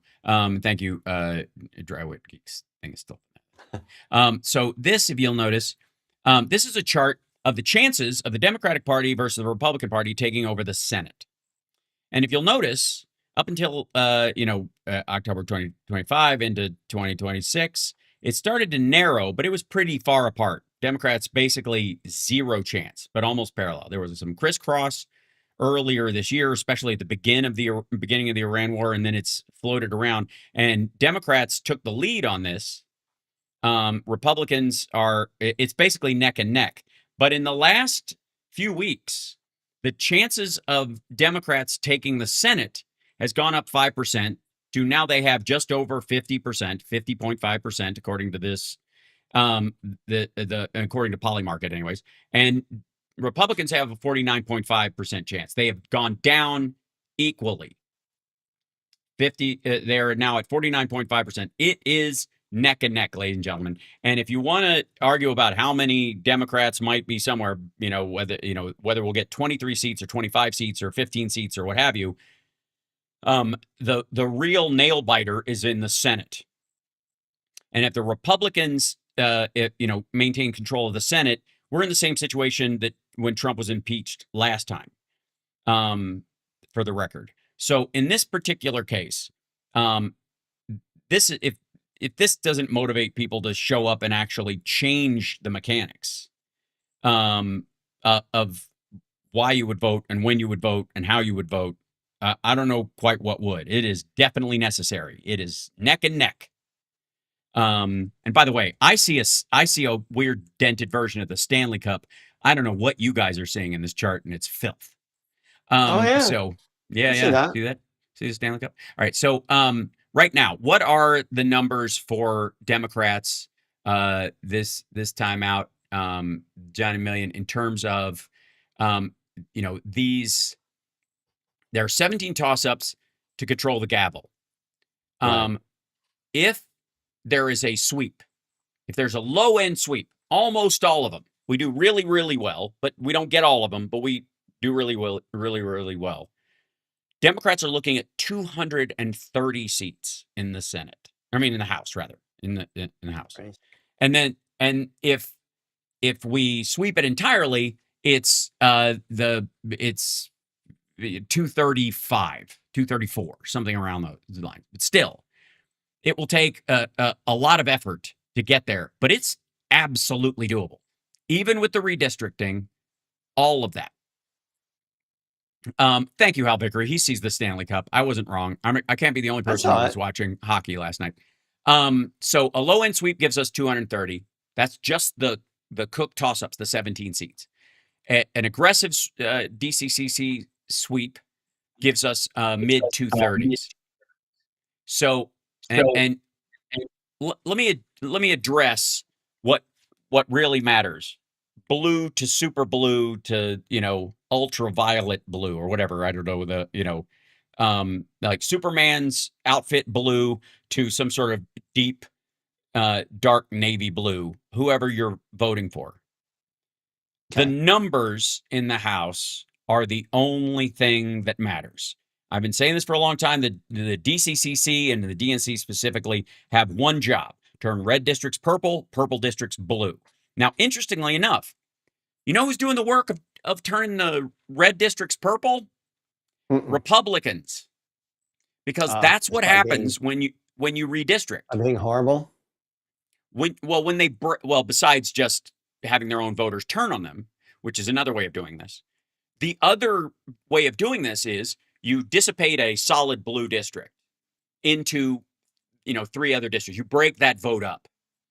And in a situation where you have 80-20 Republican, if you break that up into that situation, you might end up with, 60-40 Republican, but they still have it, right? And they might still think of that as a sound voting block.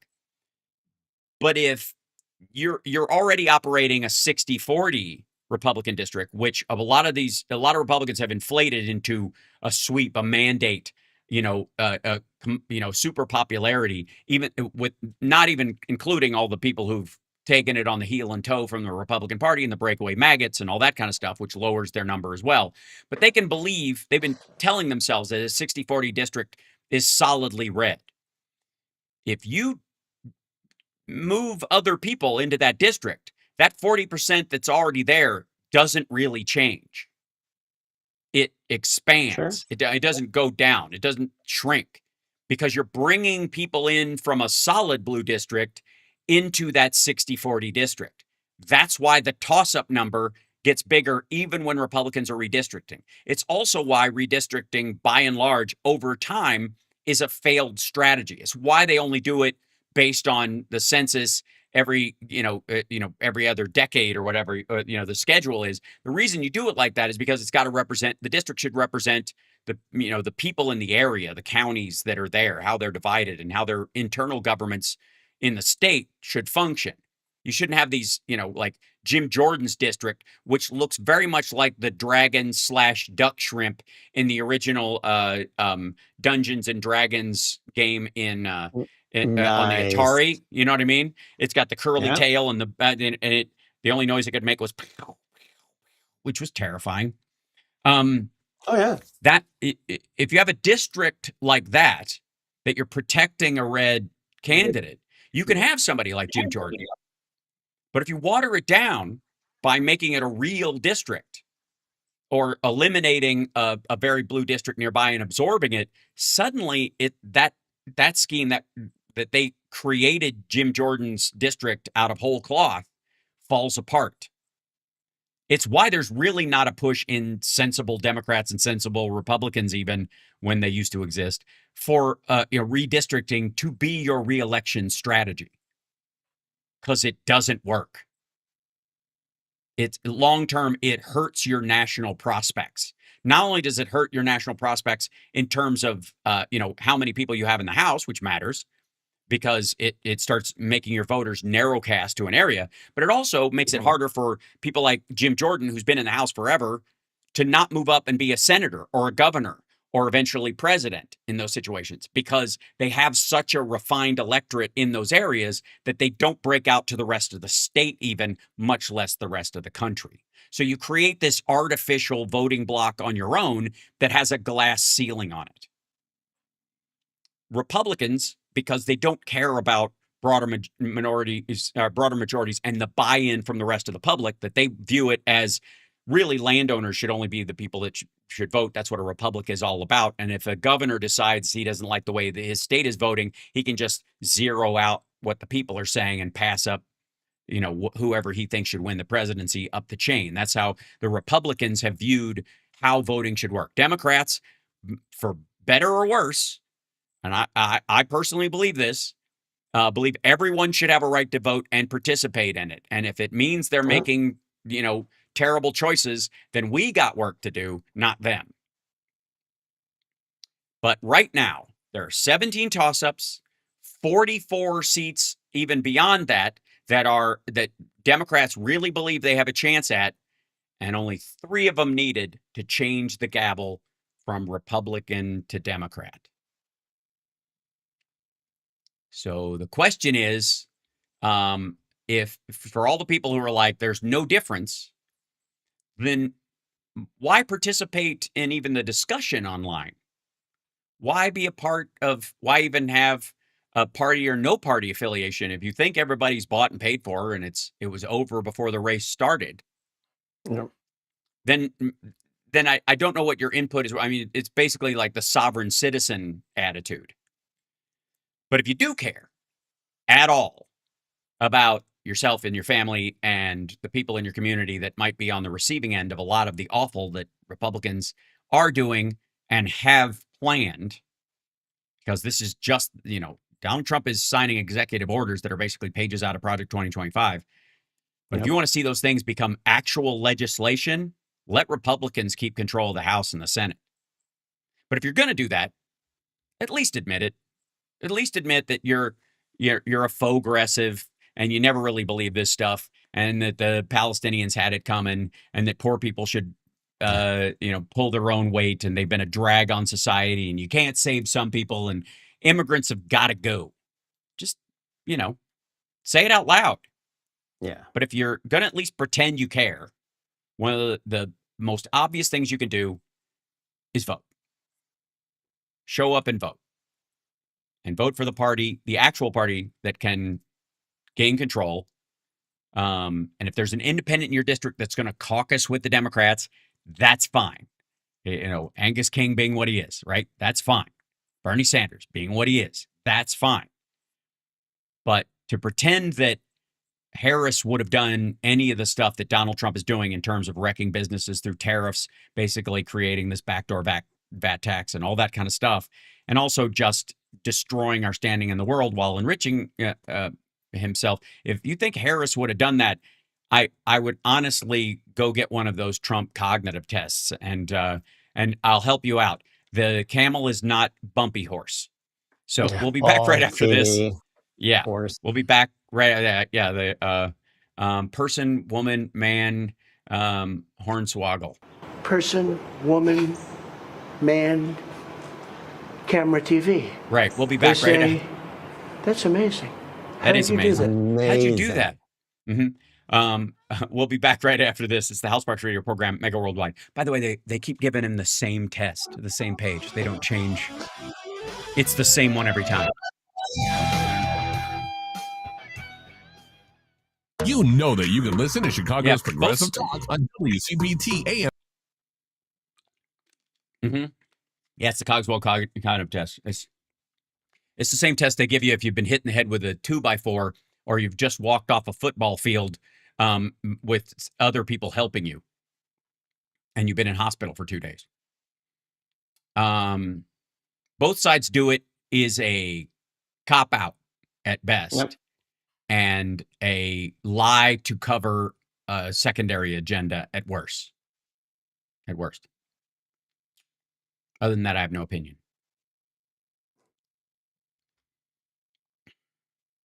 Yep.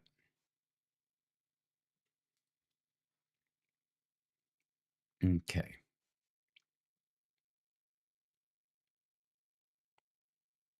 The race for Ohio Senator Justine Toss-Up from Republican this month. Largely because of Republican hatred for J.D. Vance. Mm-hmm.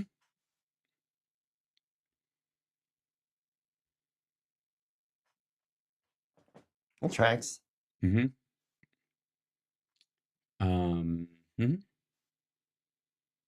King of the Riz. He is magic. You are listening to WCPT 820. I am happy, you are happy. Let us be happy together, whether the weather is cloudy or sunny. I will always be your funny honey bunny. I am lucky, you are lucky. Let us get lucky together, whether the weather is cloudy or breezy. I'll be there to say, hey, come on, let's take it easy. Because isn't it nice to have the friends that you do? And isn't it nice that the sky is so blue? And isn't it nice to say I love you, chugga chugga choo choo, woo woo. I am smiling, you are smiling. Let us smile together, whether the weather is cloudy or stormy. I will still be there in the morning. I'll be right by your side in the morning. I'll make you breakfast in the morning. I hope that you like cereal. So let me run you through some of the good news possibilities in the election this fall. If all the people who say they care actually care. That's all I ask. If you say you care, just act like it. Translate it into action this fall. Okay, here we go. So I mentioned the Ohio Senate race was leaning Republican. Now it's officially in the toss-up column. That's a big deal, largely because That's pretty cool. Because of people being mad about J.D. Vance and hating that, viewing him as a mistake on multiple fronts. Arizona, depending on the final lineup, is either open or Republican held during the race, but it is in the competitive column. Democrats are viewing this as a top flip opportunity because Mark Kelly is beloved in the state, and there's a chance that the other seat will go in this maverick state that had John McCain for a long time, a guy who famously gave a thumbs down to Trump's attempt to destroy the ACA in the first place. That's the way that state actually leans. John McCain was not just doing that for himself and as a flex against Trump. He was doing it because that's what his voters wanted and needed and was best for them. Okay. Nevada, where I currently am, and I'm now registered to vote. You're welcome. It is a true battle. It's listed as a true battleground toss-up right now. Wisconsin, within 1 to 2 points. It's in the competitive band across all forecasts. Then there are a bunch of races that shifted Democrat in the last few months, especially around the Iran war, but also in dealing with Epstein and the failure of the tariffs and Trump's ballroom nonsense. There's a bunch of things driving these things. And more likely, a lot of this is because the very thing that I'm warning Democrats not to do, Republicans are planning on doing, or groups of them are doing this fall, which is sitting out. Okay. North Carolina. Tom Tillis obviously is leaving. It has moved from a toss-up state to a lean Democratic race. That has happened just recently. There you go. John Ossoff's, which was counted as a toss-up, even though he's been great for the state, is now lean Democrat. He has a strong cash advantage, and the Republicans are in a three-way primary where they will eat each other, trying to either force themselves closer to or farther away from Trump at any given month. So, whoever ends up there is not going to have a clean message that they're going to be able to send to voters this fall. Yeah. Ohio, again, has gone to toss-up. Nebraska has always been solidly Republican. It has now moved to lean Republican, likely, but still, that is a huge shift in Nebraska that there's a lot of shrugging going on. So Arizona, Nevada, Wisconsin, and Ohio are real chances for a surprise on election night. North Carolina and Georgia are now rated a lean Democrat versus a toss-up. North Carolina and Georgia, leaning Democrat. Still hotly contested. It is. It's great. But again, only if the voters show up. Only if the people who say this stuff means something to them actually show up and vote. And then long shot, obviously, the Nebraska race. So the odds in this is that Republicans have gone from the narrow favorites to win the Senate to the Democrats being a narrow favorite to take the Senate. But the biggest chance that they have, right? The expectation is we will flip 1 to 3 seats, but we will still have 1 vote shy to control the Senate, unless everybody shows up and it's a blue tsunami. If there's a blue tsunami, Senate, the Democrats will have the House and the Senate. And Donald Trump's agenda, or J.D. Vance's agenda, will be curtailed and controlled and limited specifically by this. And then when a Democratic president, God willing, comes in, there will be a movement towards actual righting of the ship. There will be a lot of cleanup done, but that's what Democratic presidents always have to do. Republicans make a mess, Democrats clean it up every single time. And yet, to those who say there's no difference whatsoever, I give you history. Kristen Gillibrand has publicly made a very bullish statement about them, saying that Trump's chaos is giving them potential for all the makings of a blue wave, but she is, they said even she frames it as an uphill climb rather than a lock. Now, I would argue she has to. That is the messaging you're going to need to remind people that every vote counts, because it does. Because Democrats are ice skating uphill in a lot of these districts, but also Republicans are going to do everything they can to limit the vote. And I would say more than any other thing, if there's a thing that would motivate even the most unmotivated voter who still thinks voting has value at all, even locally, vote for the party that wants all citizens to vote, as opposed to the party that is always trying to purge any voter that doesn't look like them or vote their way, period. That seems as clear-cut as anything could be in this particular situation. Vote. There's a reason. There's a reason. That's right. And it goes all the way back to that Paul Weyrich quote. But nonpartisan handicappers all over the place think that we're going to gain seats in the Senate, but we need that fourth vote to change the direction of the Senate. We just need one more than we are likely forecast to win. One. So this is a map that Republicans will be defending more than they will be, aggressively moving forward. Trying to keep track of the clock because we're running out of time. And I want to thank everybody for the super chats. Bless you guys for both our Patreon supporters and all that stuff. And reminder, Johnny Million, I'm going to make so that you can join us on stage at the Vixen for the Nerd Halen show 2 weeks from today. I'm coming to Chicago. I will be in Cleveland the night before and Pittsburgh the night before that, doing the Nerd Halen thing, and it will be a joy to remind everybody that this is what we're fighting for. We're fighting for people to be able to live their lives and not white knuckle their government, and these are the kind of things we want people to focus on. Specifically. So, but before we go, there is, where is it? I want to find, I'm going to see if I can find this little quote. Paul Weyrich. There's a famous quote, and I think, this is the Goo voter quote.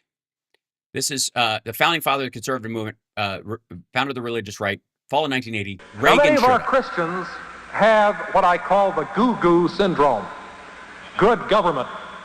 They want everybody to vote. I don't want everybody to vote.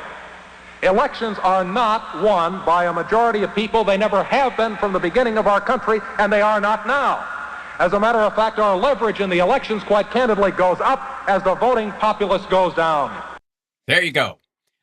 There is Jerry Falwell. It could not be more clear. They've been saying this forever. And again, I'd like to remind everybody that more than anything, Donald Trump is a typical Republican. He is louder. He's gross. He's got all this other baggage. But when it comes to legislation, his tax cuts came right off of Mitch McConnell's desk. His war powers, overreach and all that stuff came right out of PNAC. It's the same thing. And anybody who's telling you that both sides do it has to explain to me why Biden got us out of Afghanistan after Trump ran on it, and didn't keep us in, and even tried to talk Obama out of it. Biden specifically, bless his heart, tried to warn Obama that the generals are going to tell you they just need a couple more months. They're always going to say that, and it's going to be ugly, and everybody's going to hate you for it, but you just got to pull that Band-Aid off. You got to do it. And he did, and he carried that weight when everybody else was a coward. All this whole thing, we're out of time. Thank you guys so much, everybody in Chicago. Just remember, care enough to actually move. Movimiento es vida. Movement is life. Vote. We'll see you next week.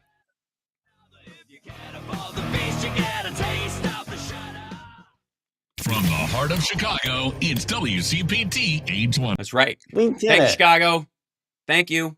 Thanks, Chicago. Bless you. Appreciate. They just muted themselves because of the commercials, which I appreciate, and so thank you very much. Are Yeah, you they live got streaming? it all figured out, I guess. Are you? I I love know it. it's amazing. Well, they're doing it Yeah. actively on their thing instead of doing it from the board. I can see them doing it, which is fine. They're doing it I on see. the. Oh, they're doing Yeah, it yeah. on the browser. That's pretty smart. Which is fine. Bye. They just waved Yeah. at us in the little camera there. Thank you guys. So I'll let them go. Are I'm you gonna live go streaming see today? Joe Satriani and Steve Vai tomorrow at the Chicago Theater. You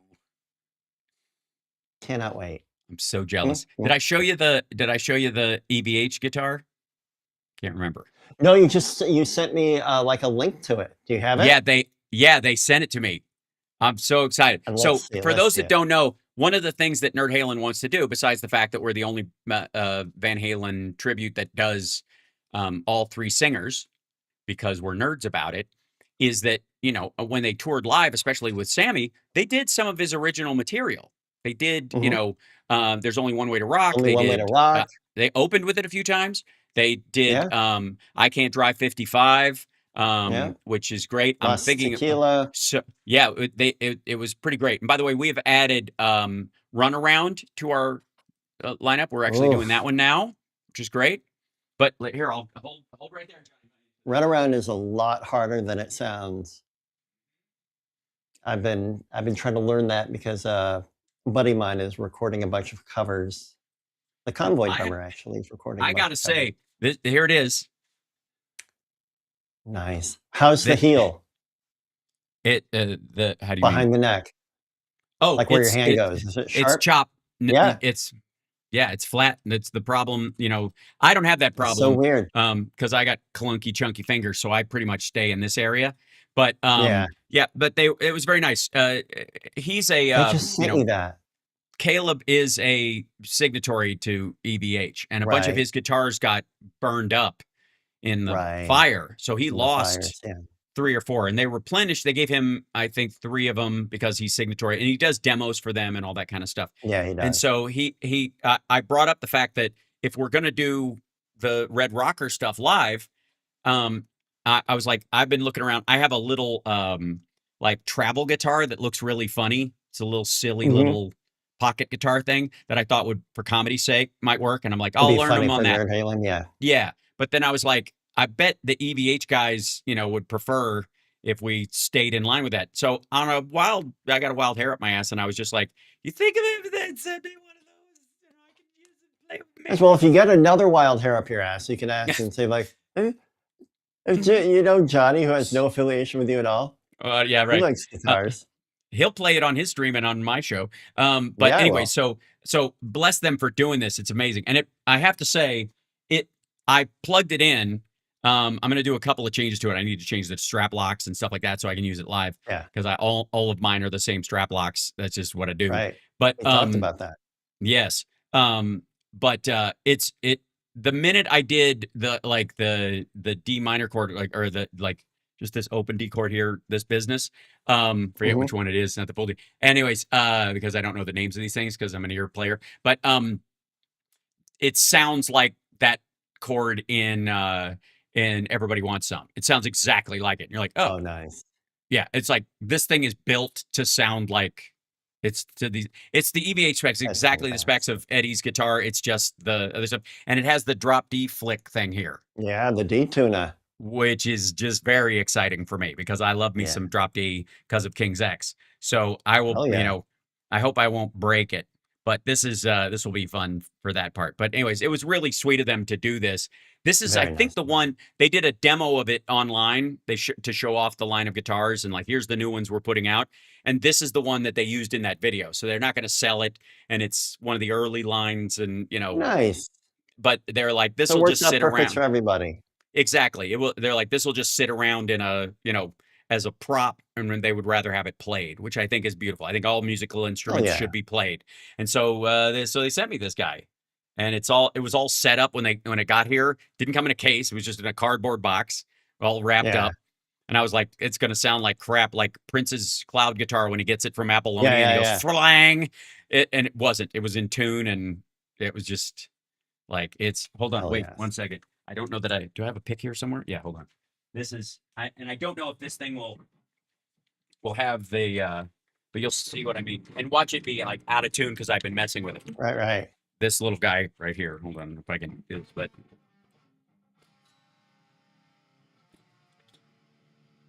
Can you hear that at all? Not really. Okay. Yeah. So I think my mic is on voice isolation, so it won't allow it. Oh, but anyways, yeah. I'm going to do a little video for them and show, like, play it a little bit or whatever pretty soon, just as a Nice. thank you on my Instagram. But it was really nice of them to do this. It was fantastic. So anyways, and it's got that little stopper button, which is like the mute button.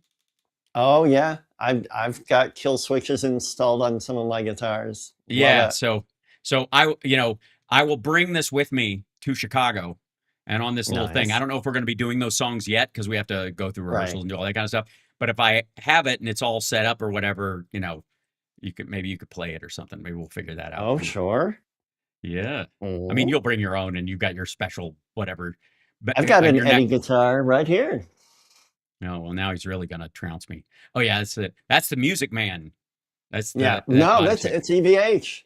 Right, but it's the body that he did from the Music Man. Yeah, it's the body that he did with the Music Man.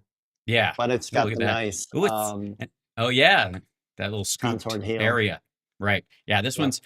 this reminds me of the kind of old buttressed, just straight off the wall, rock guitarist in the 80s where they would just, Oh yeah. all the guys who Yeah, played I've got a Charbels and stuff. D-tuna on it. Oh yeah, look at that. So Yep. I've got a lot of I only have one other guitar with a whammy bar on it. And I hope you guys are enjoying this in the chat. But I only have one other guitar with a whammy bar on it. It's the knockoff Steve Vai guitar that I have. Oh yeah, And that mini gem. yeah, and it's I find it very intimidating, the whole thing. Even just like tuning it and putting it together, because I always grew up like kind of an Ace Frehley guy. You know what I mean? Yeah. Like Yeah, whammy bars, it's a hill to climb. it is. So Yeah. hopefully, here's what I would like. That I'm staying the night in Chicago because of the Saturday thing. Maybe Sunday morning or something like that before I fly out on Sunday, I could come over and you could maybe show me something. Oh, that'd be amazing. Yeah. You could maybe help me out with some of this. You know 'cause where you'll you're- be staying? What's the address? Yeah, I'll say it on the air. It's Yeah. it's the is it Motel 6.2? Yeah, it's yeah, it's the Love Rub Motel or whatever. I don't know. Mhm, I just saw a picture mhm, of the room yeah. and it had a giant heart-shaped jacuzzi in it. And I was like, that'll do. Yeah, that's where we met, I think. The Bed Bug Inn. That's what it is. I was trying to remember. I always forget. Yeah, Bed Bug Hotel and Suites. That's what it is. But anyway, Right. so it was very cool of them to do this. Like that's Very cool. I love like it. I mean, it's I'm like I blushed when it showed up. Even when they said they I were would have going to, too. I was like, "Oh Lord." So Yeah, anyway, that's so madness. and it's heavy. Like Yeah. heavier than I would expect. It's it's one of those. Like you need like the strap on it is going to have to be, I'm going to have to lengthen and balance it differently because it'll do what my Les Pauls do. Oh, cool. That's fantastic. It's a chunk of wood, buddy. This thing, yeah. Oh yeah. Just saying if there was a tsunami or whatever, or a super volcano and Nevada turned into a giant lake or something like that, and I had to like turn my car into a boat to save my family, I could use this as a rudder or as a paddle. Yeah.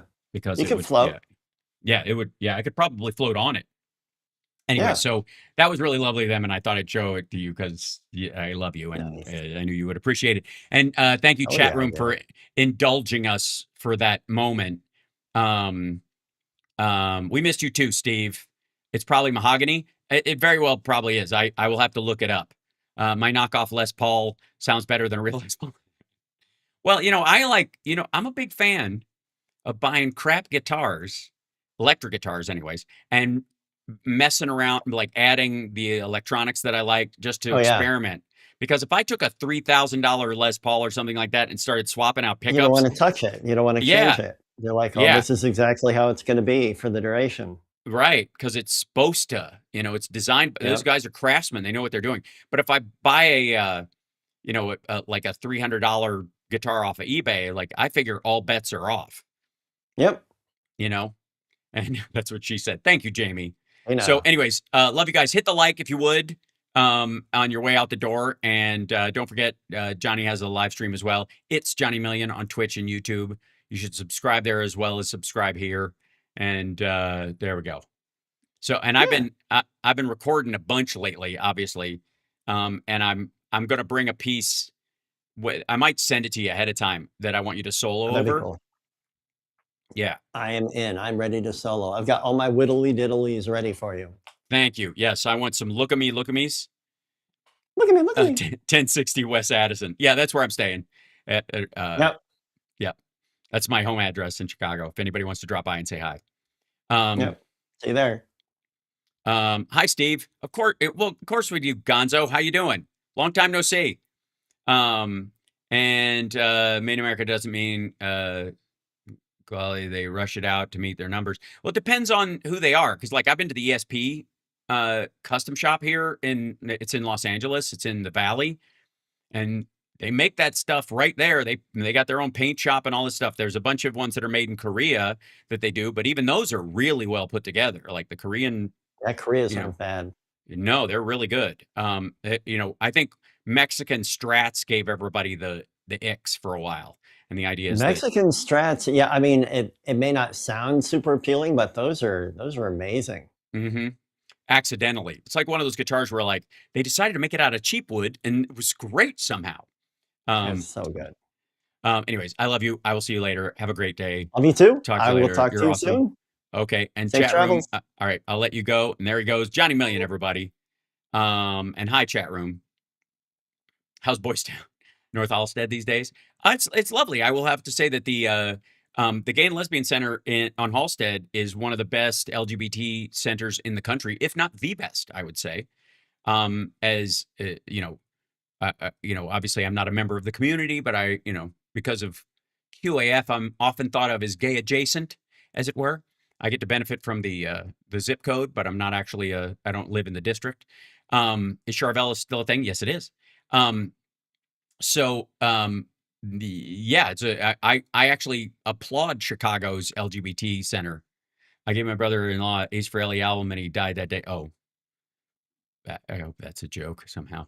We have a tornado. Yes, be careful in Florida right now with the tornadoes, folks. Always use your PRS through a Bogner XC. That's a pretty bitchin' lineup. Funny story. I was listening to JP Artist TM Revolution. I was thinking how much he's Japanese House Sparks. Oh, I appreciate that. I hope that's not an insult to him. So, anyways, this is Lab Rats reunion coming, if only. It's not off the. It currently it is the only thing that I would cut my hair immediately for. There are things I would cut my hair for, but I'd have to be like, all right, is this a contract? Are we doing this for real? Is this, worth doing? Is it well written? But if they called tomorrow and said, hey, we're doing a movie and it's, next week, I'd be like, I'd have a pair of scissors in the bathroom like that day. So, but anyways, it was really awesome of the EVH guys to do this.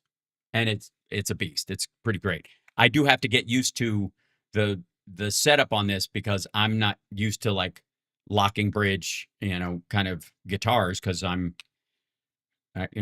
well, you know what? I've always thought of myself as less of a craftsman in that area and more of a rhythm player. But I'm, as Johnny said last time I was over, I'm no slouch. There you go. Yes, Nerd Halen is in Pittsburgh very soon. We are in Pittsburgh on the Thursday, the 21st. As you will see in the ads that are coming your way as I leave the showroom and let you guys go. Are we raiding anybody? Is there anybody to raid? Or are we just off because it's Saturday? Just saying. Who think we don't know? But anyways, thanks for coming, Gonzo. It's good to see you. Wear a wig, don't cut it. Well, like I said, most things I wouldn't, but thanks,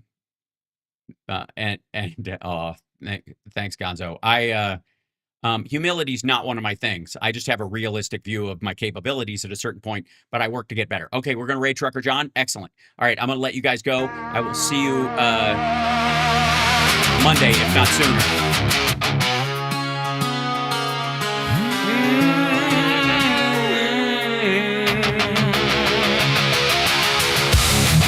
You guys are awesome. Take care of yourselves and take care of somebody else. Wrong one. No, that's my fault, Andrea. Wall still warm with a ghost of us. Naming my mouth cuts too much. Half a thought and it folds in two. Like a bruise leaves its mark on you. Don't hurt in my shaking hand. Know something I don't understand. Like ghosting at the edge of me. Something there that I just can't see.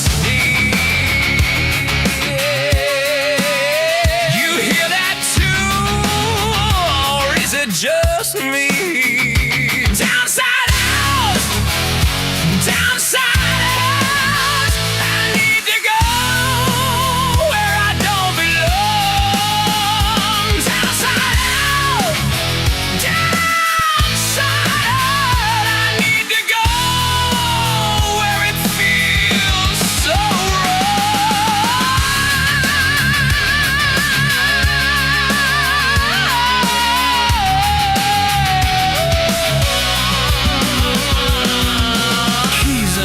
It's the same sad song, empty space that was here all along. Every step is a borrowed shape, every second a vain escape. Laughter crying out for sin, summer stealing the autumn wind. There's a face that I almost know through a window where I won't go.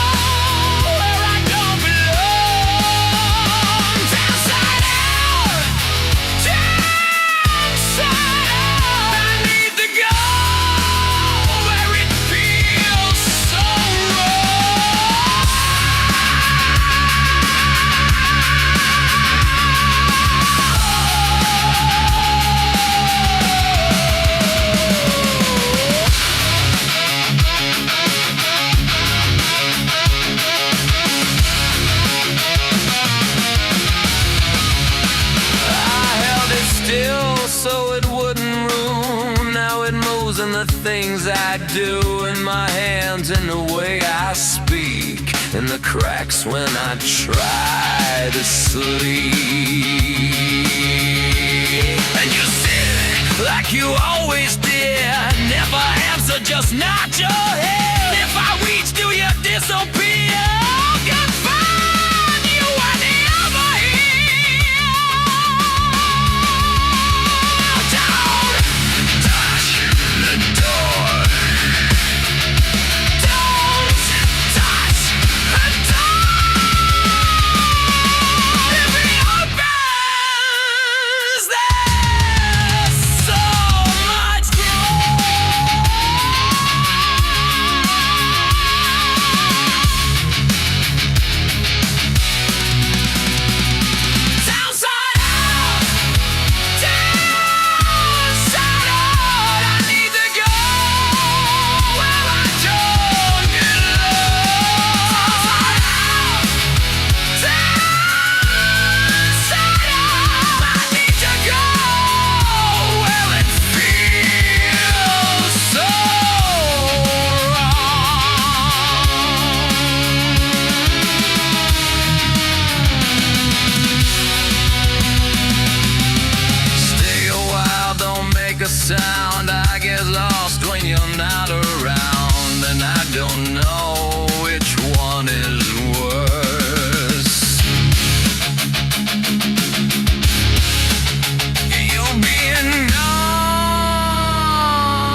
That's the Cleveland show. Just saying. See you guys soon.